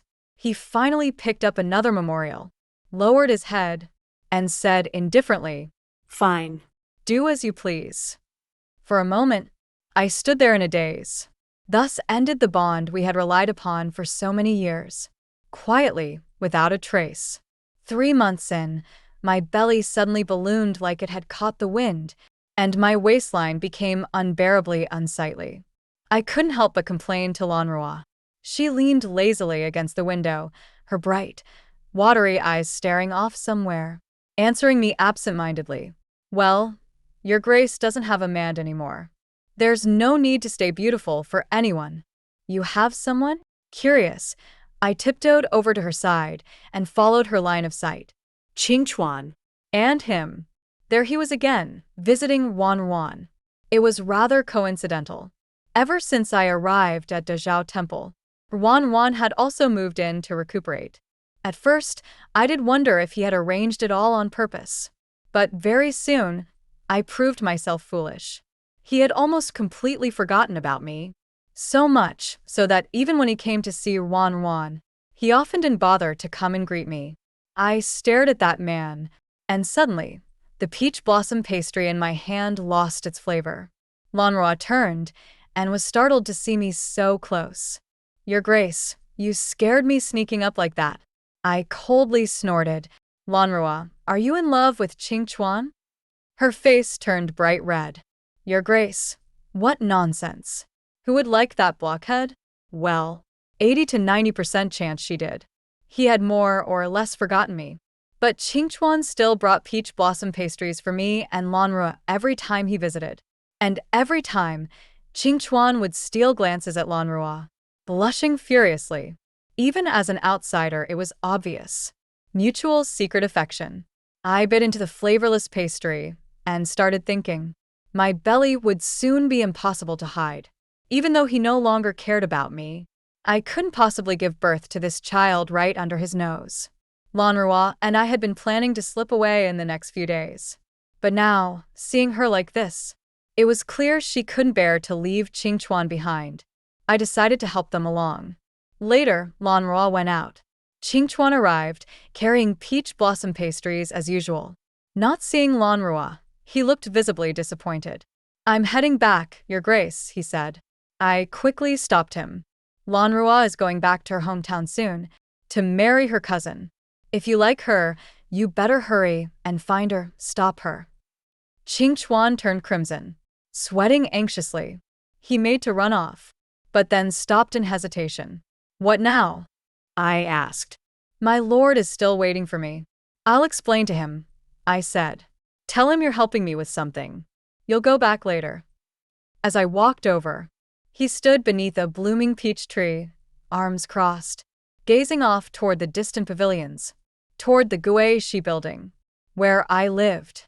He was probably growing impatient waiting for Qingchuan. A hollow, forlorn feeling crept into my heart. He would rather wait here alone than take even one glance at me. I cleared my throat behind him. He heard it and turned slowly.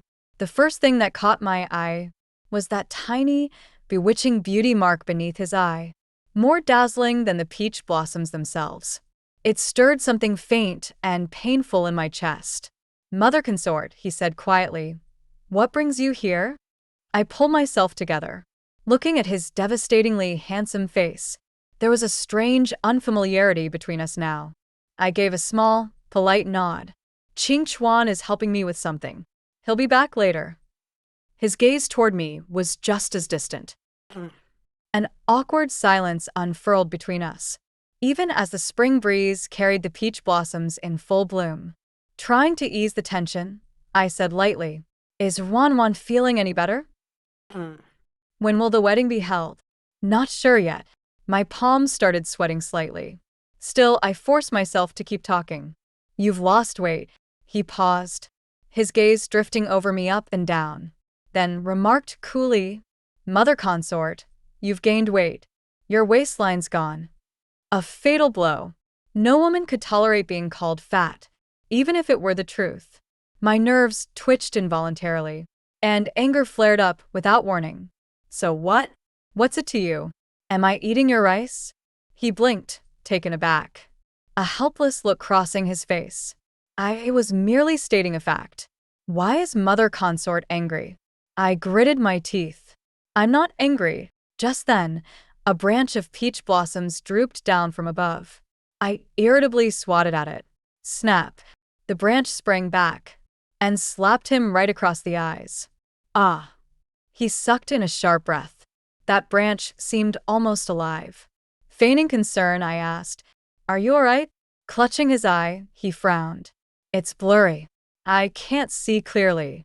After a moment, he asked hesitantly, "Mother consort, do you have any ointment for swelling or bruises?" "Probably not," I said lightly. He responded slowly. "Why is Qingchuan taking so long?" Of course, since he was unlucky today, Qingchuan deserved to be unlucky too. I immediately changed my tone. "I just remembered I do have some. If you don't mind, I can help you apply it." He hesitated. "Maybe I should wait for Qingchuan. I don't want to trouble Mother Consort." "What's the trouble?" I grabbed his arm decisively. Just a slight touch, and a scorching heat spread up from my fingertips, even through layers of fabric. He was burning hot. Finally, we made it to the guest room. I quickly dug out some ointment and tossed it to him. Here. "Use it." "I can't see. I'll wait for Qingchuan." Qingchuan this, Qingchuan that. For the sake of Lanrua's happiness, I gritted my teeth and said, "I'll help you."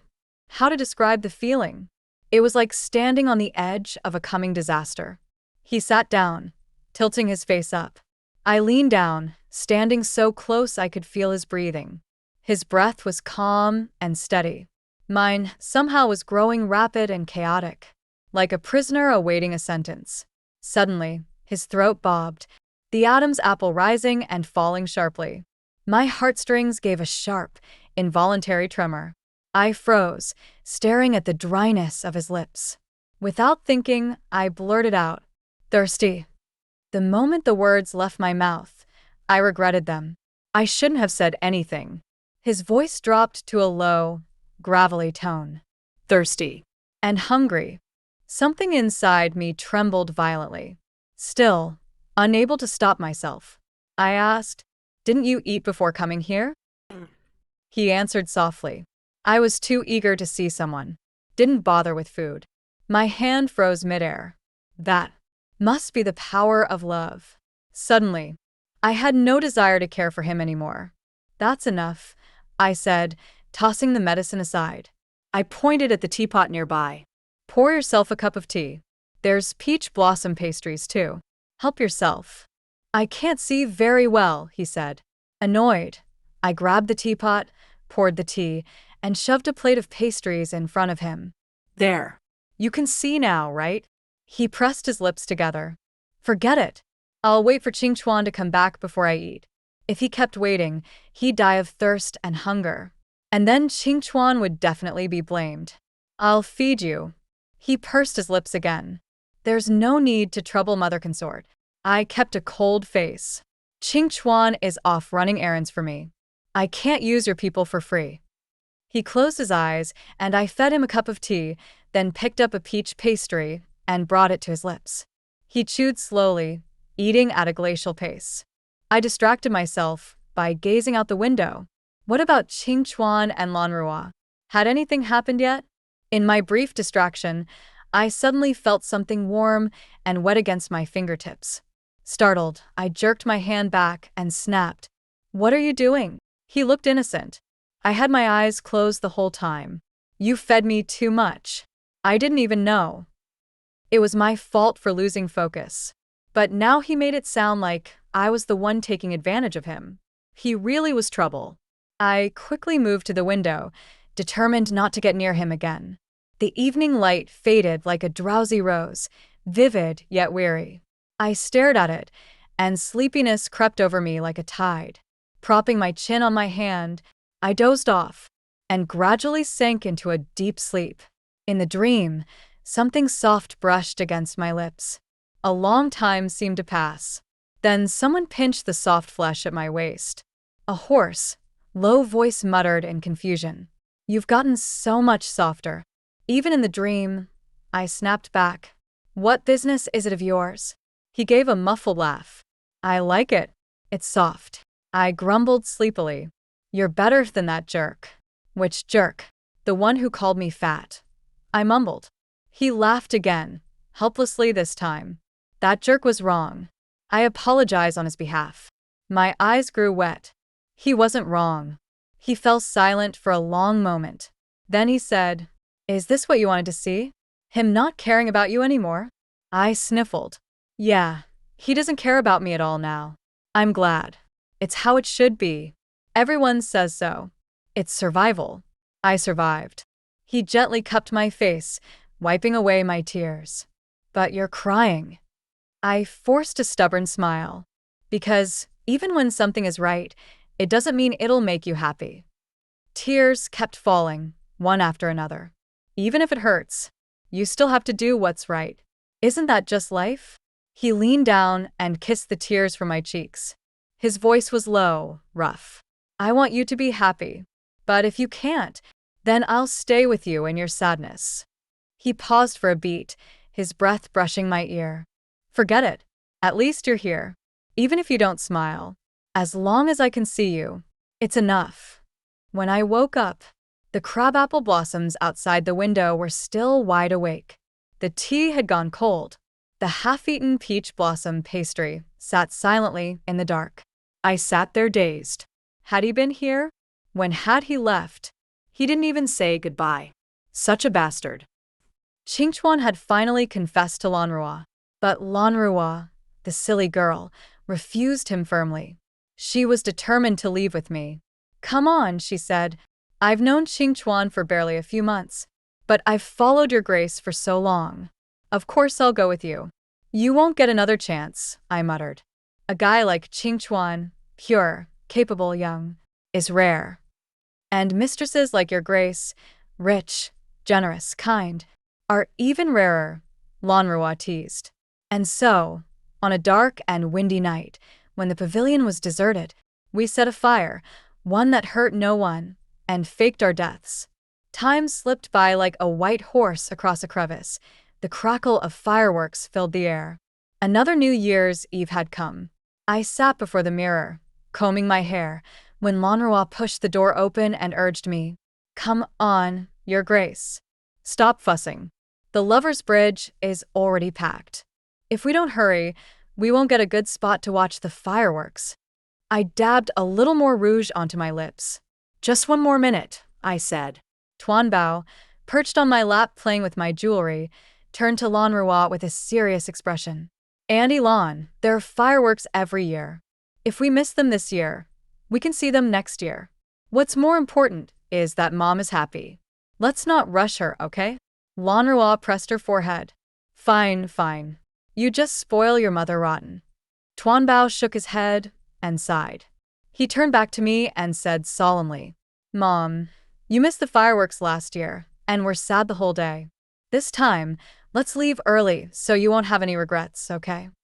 My heart melted completely. I scooped him into my arms. Let's go, let's go. Mommy will make sure our little Tuan Bao sees the most beautiful fireworks." The Luocheng night market bustled with life. The lights shone brightly, drums and flutes filled the air. It was a scene of peace and prosperity. Li Qi had fulfilled his duty as an emperor well. In the past 3 years, He had ruled diligently and created a golden era. We commoners were living through a better new year than ever before. A trace of relief welled up inside me. Thankfully, I'd had the strength to cut ties when I needed to. Everyone had gone down the path they were meant to walk, fulfilling their own responsibilities. Well, maybe I'd veered off course a little, but I didn't regret it. The crowd was packed tightly. Holding Tuanbao close, I asked, "Are you happy following mommy like this?" He wrapped his arms around my neck and kissed me with a loud smack. "What do you think?" Lanrua sighed exaggeratedly beside us. "Am I just the extra here?" Tuanbao leaned over and gave her a loud kiss too. Of course not. Maybe this was the god's reward to me. A sweet little son and a warm-hearted sister.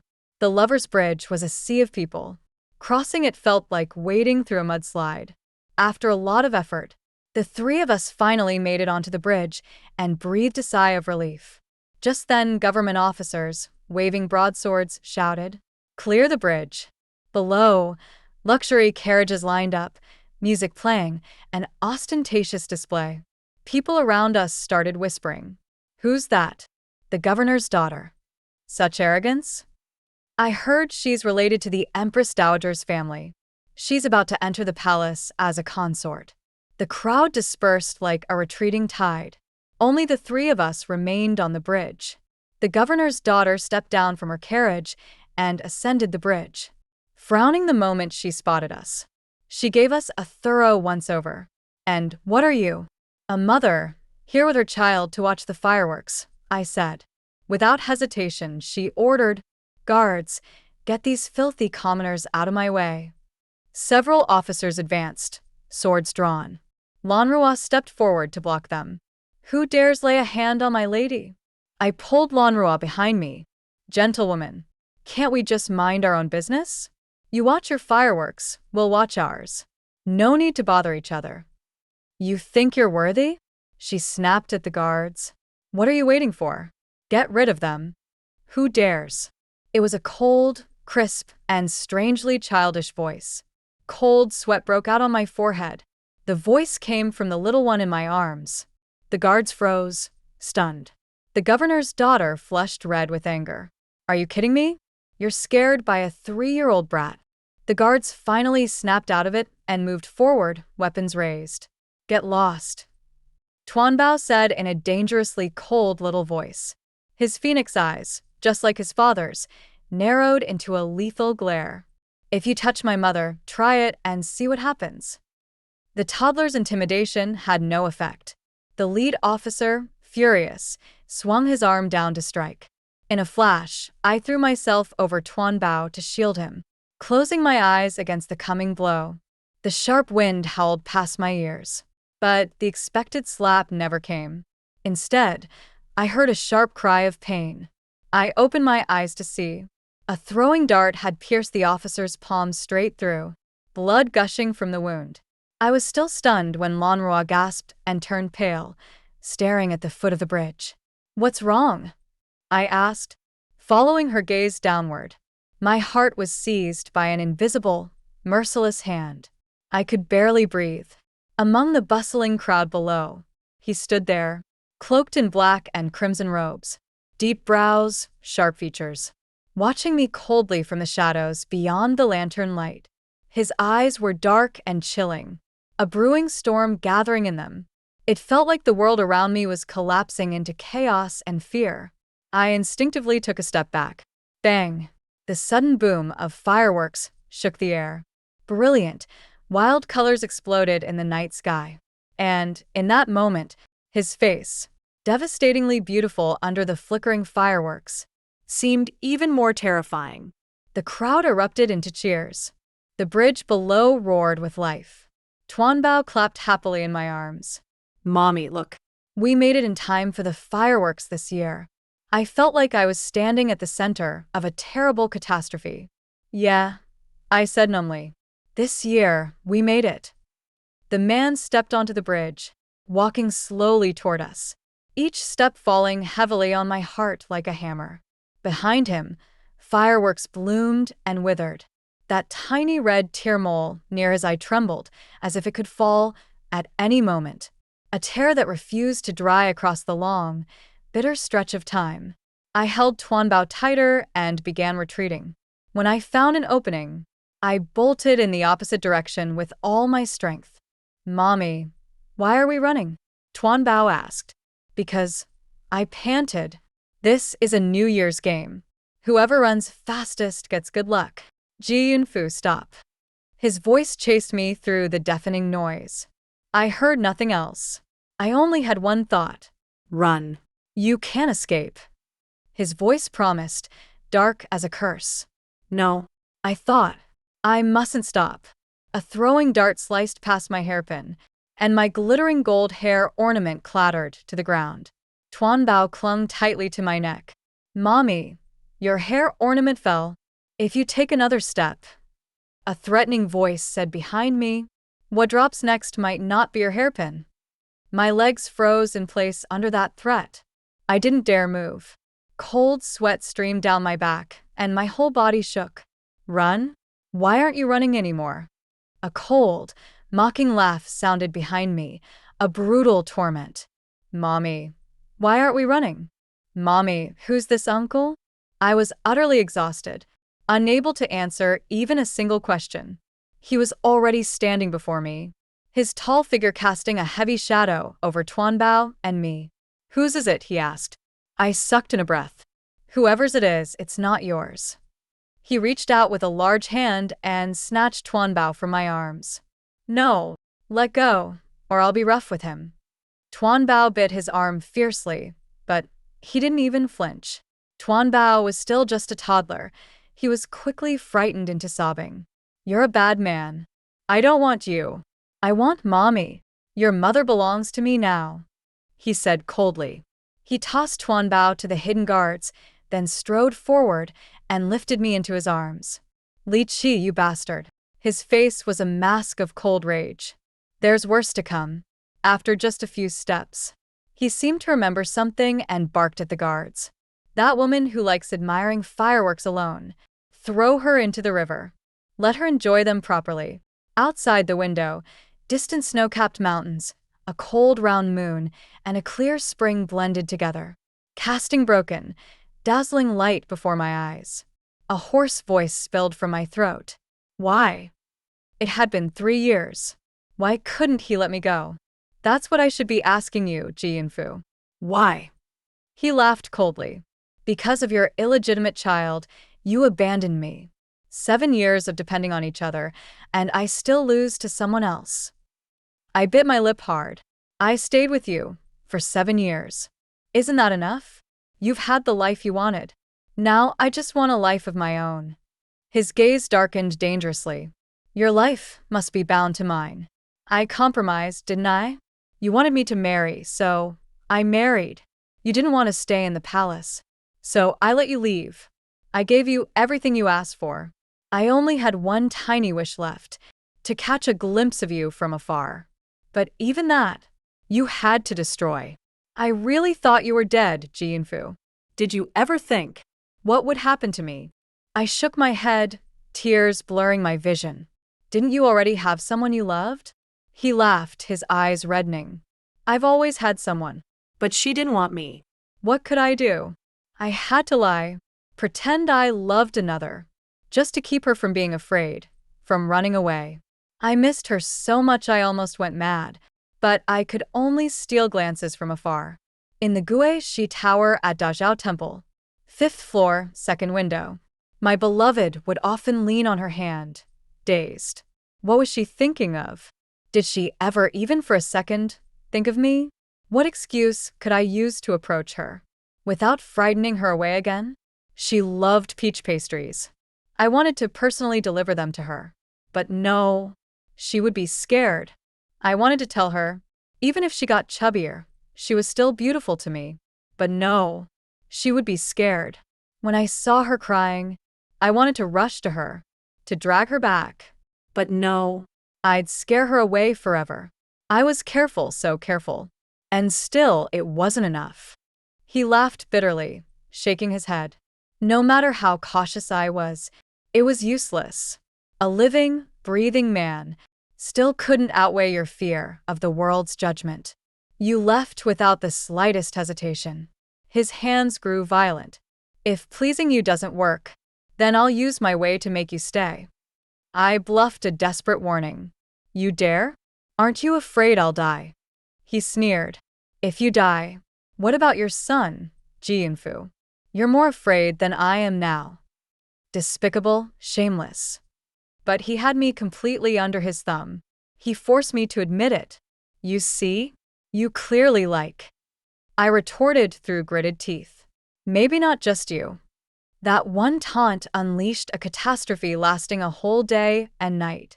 A catastrophe for me. My mind became a haze. The volcano, dormant for years, erupted violently. Flames gushed forth. Molten pain scorched the pale moonlight.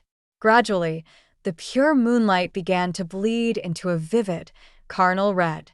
The young emperor reached out and ruthlessly tore the moon from the sky, dragging it down into his muddy mortal world. She had come. As long as she was here, his world would have light.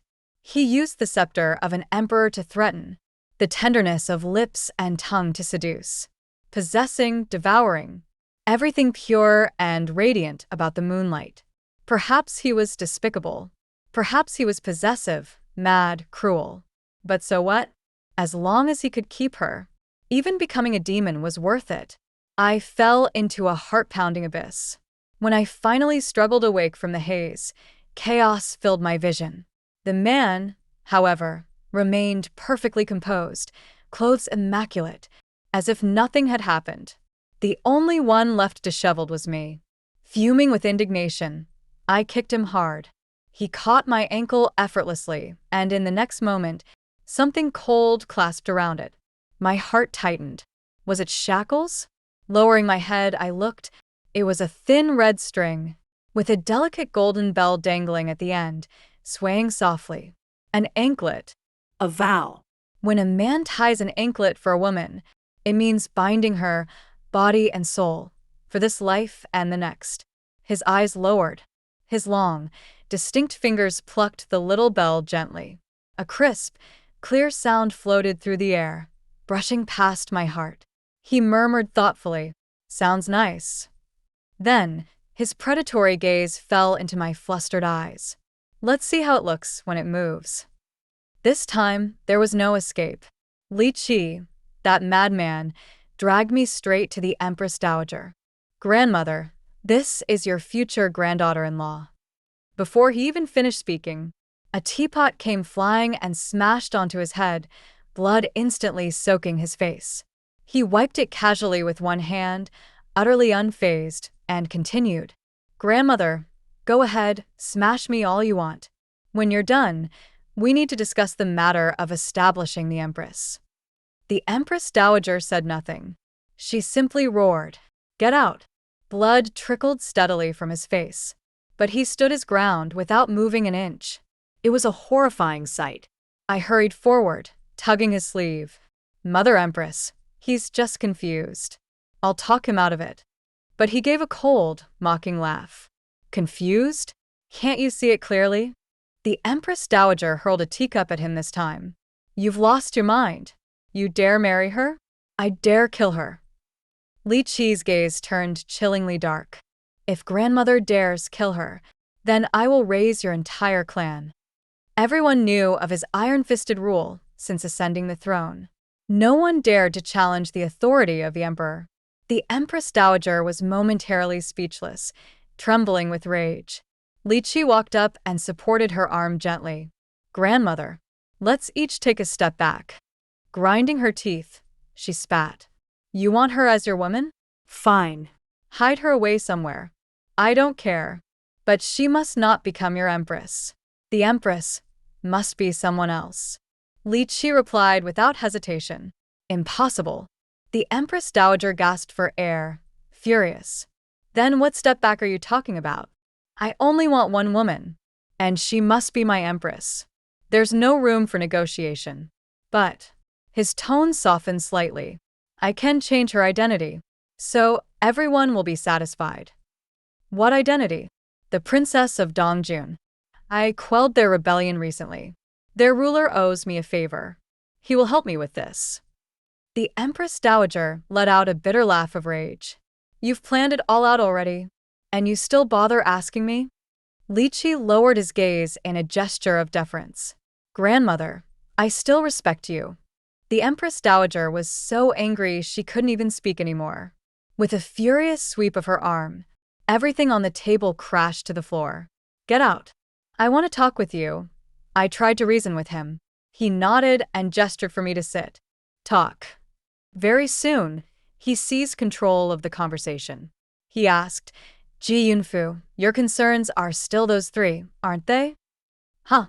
First, you're afraid of the world's condemnation. Second, you're afraid I can't tell love from gratitude. Third, you're afraid I won't love you when you grow old. He remembered every single one with frightening clarity. I nodded silently. All right, he said calmly. The first issue no longer exists. Any objections? With a fabricated identity and the backing of Dongjuan's monarch, I wiped the cold sweat from my forehead. Let's pretend it doesn't exist. The second issue doesn't exist either. What? Ji Yunfu, I'm 22 this year. I'm not stupid enough to confuse love and gratitude. I had no retort. As for the third issue, he continued lazily, there's still no better answer. Same as before, I'll hand over my power to you. If I ever change my heart, you can depose me and replace me. I didn't even have a chance to say no. He suddenly asked sharply, whose child is your son? Should I tell the truth? Does it matter? Storms brewed in his eyes. It doesn't, followed by his kiss. His robes were, as always, perfectly intact. Feeling indignant, I yanked them hard when he wasn't expecting it. Crisscrossing scars, old and new, marred his chest. I froze. What are these? He stayed silent. In that instant, all the imperial majesty dissipated. Li Qi, I demanded, answer me. He lowered his eyes. You couldn't possibly expect me to be indifferent to your death, could you? So, you hurt yourself? Are you insane? He said nothing, only quietly staring. Every scar was deep and raw. No wonder, no matter how fevered he became that night, he never once removed that robe. I pushed him away. You disappoint me so much. I thought you knew what was right and what was wrong. He grabbed my hand. Fuer, I only did it when I missed you so much I couldn't bear it. I shook my head. Let go. It won't happen again, he said hoarsely. Fuer, when you were gone, I worked hard just to keep living. Tears fell uncontrollably. Li Qi, if a man cannot love himself, how can he love anyone else? I know, but you didn't love yourself when I wasn't around. You didn't want to love anyone. You thought everything was meaningless. You even wanted to die. You only found this half-baked way to keep going because you were afraid you'd anger me even in the afterlife. Fuer, forgive me. The one you need to forgive is not me, I whispered, wiping my tears. It's yourself. This kind of self-destructive love isn't fair to you. I know. So stay. Stay by my side and teach me. Teach me how to love myself, how to love others, how to live properly. I gently ran my fingers over those shocking scars. Does it hurt? When you weren't here, it didn't, he said, gently capturing my fingertips. But now that you're touching it, his voice turned pitiful. It hurts a lot. This bastard. He always knew how to trick me into tears, trick me into staying. So I was wrong, wasn't I? The world's condemnation, eternal infamy, the inevitable fading of beauty. I worried about so many things, but I never thought that inside this young emperor lived a pale and gloomy little boy, fragile, afraid of the dark. And it was me who pulled him into the light once, only to abandon him again. No wonder he went crazy. I kissed the scars on his heart, solemnly swearing. Li Qi, I'm sorry. I won't leave you again. Tuan and I will love you together. He frowned suspiciously. Tuan. Your child. He was silent for a long time. Then he called my name quietly. Fuer. Do you know what I want to do right now? What? He leaned in, enunciating word by word. Strangle you, you wicked woman. All right, the gloomy little boy had officially disappeared. The tyrannical emperor was back. Another doomed night ahead. Outside the window, shadows of flowers swayed, and the sound of small footsteps grew louder. A soft, milky voice called out, "Mommy, are you awake yet?" I lay slumped by the window. The man hugged me from behind. Flustered, I reached back to cover his mouth. I mouthed silently, "Don't make a sound." His phoenix eyes darkened. He whispered teasingly in my ear, "Then spend the night with me." No. Oh. He suddenly tightened his arms and mischievously tickled me. Off guard, I let out a soft yelp. "Mommy? I heard you." The confused little voice sounded almost hurt. I was about to lose my mind. The man whispered again in my ear, playful and wicked. "Beg me." I gritted my teeth. "Please. Spend the night with me." "I can't. Tuan can't sleep without me." "I can't either." "You're being unreasonable," he threatened lowly.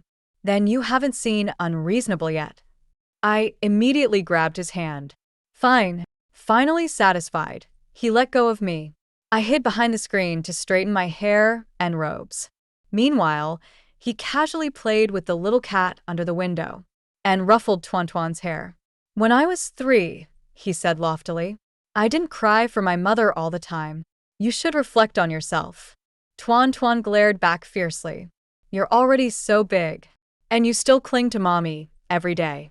You should reflect on yourself." The man smirked, plucking the boy up by the back of his robe and setting him on his shoulder.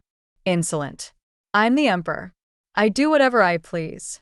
If you want to compete, wait until you inherit the throne."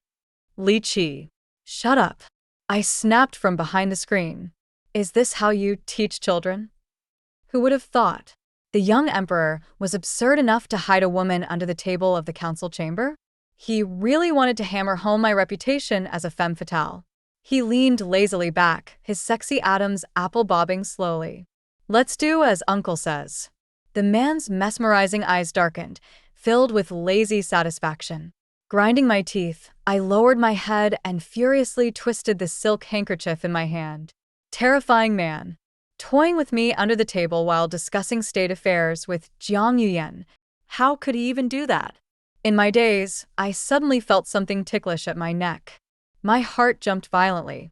I glanced down, the man was at it again. Glaring fiercely at him from under the table, I saw him lift a memorial, just enough to block Jiang Yuyan's view. "Still haven't gone down?" he mouthed at me, his eyes lingering on my neck. My face burned. I bit my lip, wishing I could kill him with just a glare. "Too delicate," he mouthed again. Then, without warning, he pressed down hard with his fingertip. "MMPH. Your Majesty?" Jiang Yuyan's suspicious voice cut through the tension. "What was that sound?" I clamped my hand tightly over my mouth. If word got out, desperately, I tugged at his robe, begging for mercy. His eyes gleamed with laughter. "Keep me company tonight," he mouthed again. Despicable. He even fought a child for my attention. Seeing my silence, he casually cleared his throat. "Oh, nothing," he said aloud. "Just hiding." I hastily tugged his sleeve, mouthing frantically, "I agree." He gave a lazy smile. "Just hiding a kitten under the table. Little thing's very clingy. Won't leave for even a second." I was so embarrassed I wanted to die. I thought we could leave it at that. But just then, from the window came a soft meow. It was well known throughout the palace that the emperor only had one kitten, and it was currently prowling around by the window, which meant whatever was under the table wasn't the kitten. Jiang Yuyan's voice dropped coldly. "Your Majesty should learn some self-restraint." Shame spread through me like wildfire. I wished I could find a hole and bury myself alive. Li Qi just chuckled. "Uncle, forgive me. Sometimes it's hard to control oneself." I wanted to throttle him. "And, by the way," he said casually, "you've worked hard lately, Uncle. I've sent a batch of beauties to your residence to reward you." "I already have someone I care for," Jiang Yuyan said coldly, Your Majesty needn't trouble yourself. Li Qi sneered. Rua Fu already belongs to another man. Uncle, it's time you woke up. When I left the council chamber, I bumped right into Jiang Yuyan. Or rather, he had been waiting there for a long time. Ji Yunfu, he called. Jiang Yuyan and Li Qi had always been at odds. It wasn't until the old madam's deathbed plea that they made an uneasy truce. By blood, they were uncle and nephew. So even now, I had to call Jiang Yuyan uncle. Uncle, I said sweetly, you should call me Your Majesty the Empress. Jiang Yuyan's face darkened. Don't call me uncle. I ignored him. What does uncle want with me? His teeth practically ground together. I heard you're looking for a tutor for the crown prince. The crown prince, Tuan Tuan, had been hastily fabricated into existence years ago. Yes, I said. Any ideas, uncle? Jiang Yuyan coughed lightly. I could teach him. I stared at him suspiciously. Despite his questionable character, Jiang Yuyan's academic reputation was second to none. Otherwise, he wouldn't have become Grand Chancellor. I hesitated. I'll think about it. But before I could finish thinking, the Empress Dowager had already decided for me. When I tried to persuade her that maybe Jiang Yuyan wasn't the best choice, she dismissed me with a few airy words. AI Jia naturally wants to find the most knowledgeable teacher for my precious great-grandson. Unless the Empress holds some old grudge against the Chancellor? I had no argument. Li Qi was strongly opposed. He personally combed through the records, arranged trial lectures, but in the end, he could only agree to let Qingchuan escort Tuan Tuan to class every day. And so, Jiang Yuyan became Tuan Tuan's teacher. After that, every few days, Tuan Tuan would sneak back a tray of peach crisps for me. They were actually quite addictive. One day, Tuan Tuan wouldn't stop reciting the new poem he had learned. There are trees on the mountain, yet no branches on the trees. My heart delights in you, but you know it not. He repeated it until my ears hurt. Sweetheart, Mommy's heard you. How about you recite it to Aunt Lon instead? No, he said seriously. Teacher said it must be recited to Mommy. Jiang Yuyan, you old fox. Scheming against me like this. My desk was buried under messy memorials. I bit my lip and pushed the man behind me away. Fuer, don't bite your lip like that, he chided. You'll hurt yourself. I licked the sore spot, shooting him a murderous glare. As if he didn't know who was to blame. He chuckled and picked up a memorial I'd approved. Our Fuer is getting better and better at this. Just as he once promised. If I feared him changing heart, he would hand me his power. I never wanted it, but he dragged me to court every day, forced me to review documents in the name of giving me security.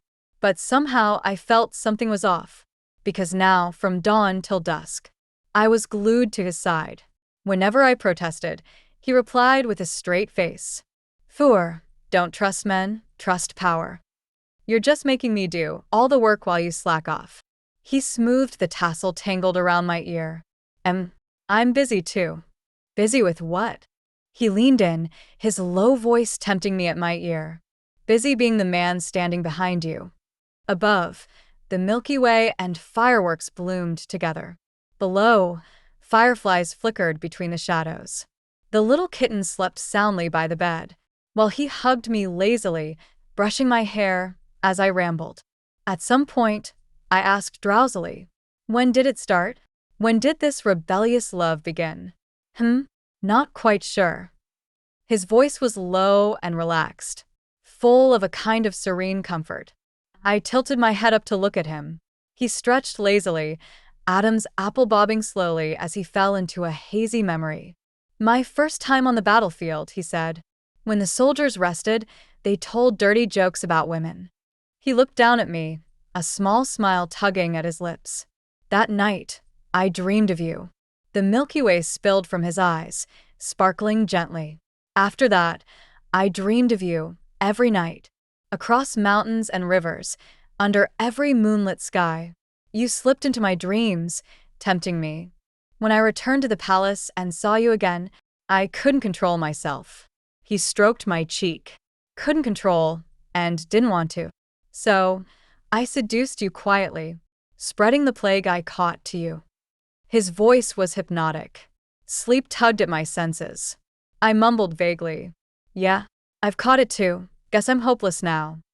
He dropped a kiss on my forehead. His voice, soaked in tenderness, murmured against my skin. "Sleep, little troublemaker. I'm right here." Drowsiness swallowed me whole, and I fell into a dream where the Milky Way fell like rain, and a boy stood tall, sword in hand, guarding both the glittering galaxy and the foolish, ordinary me. The end.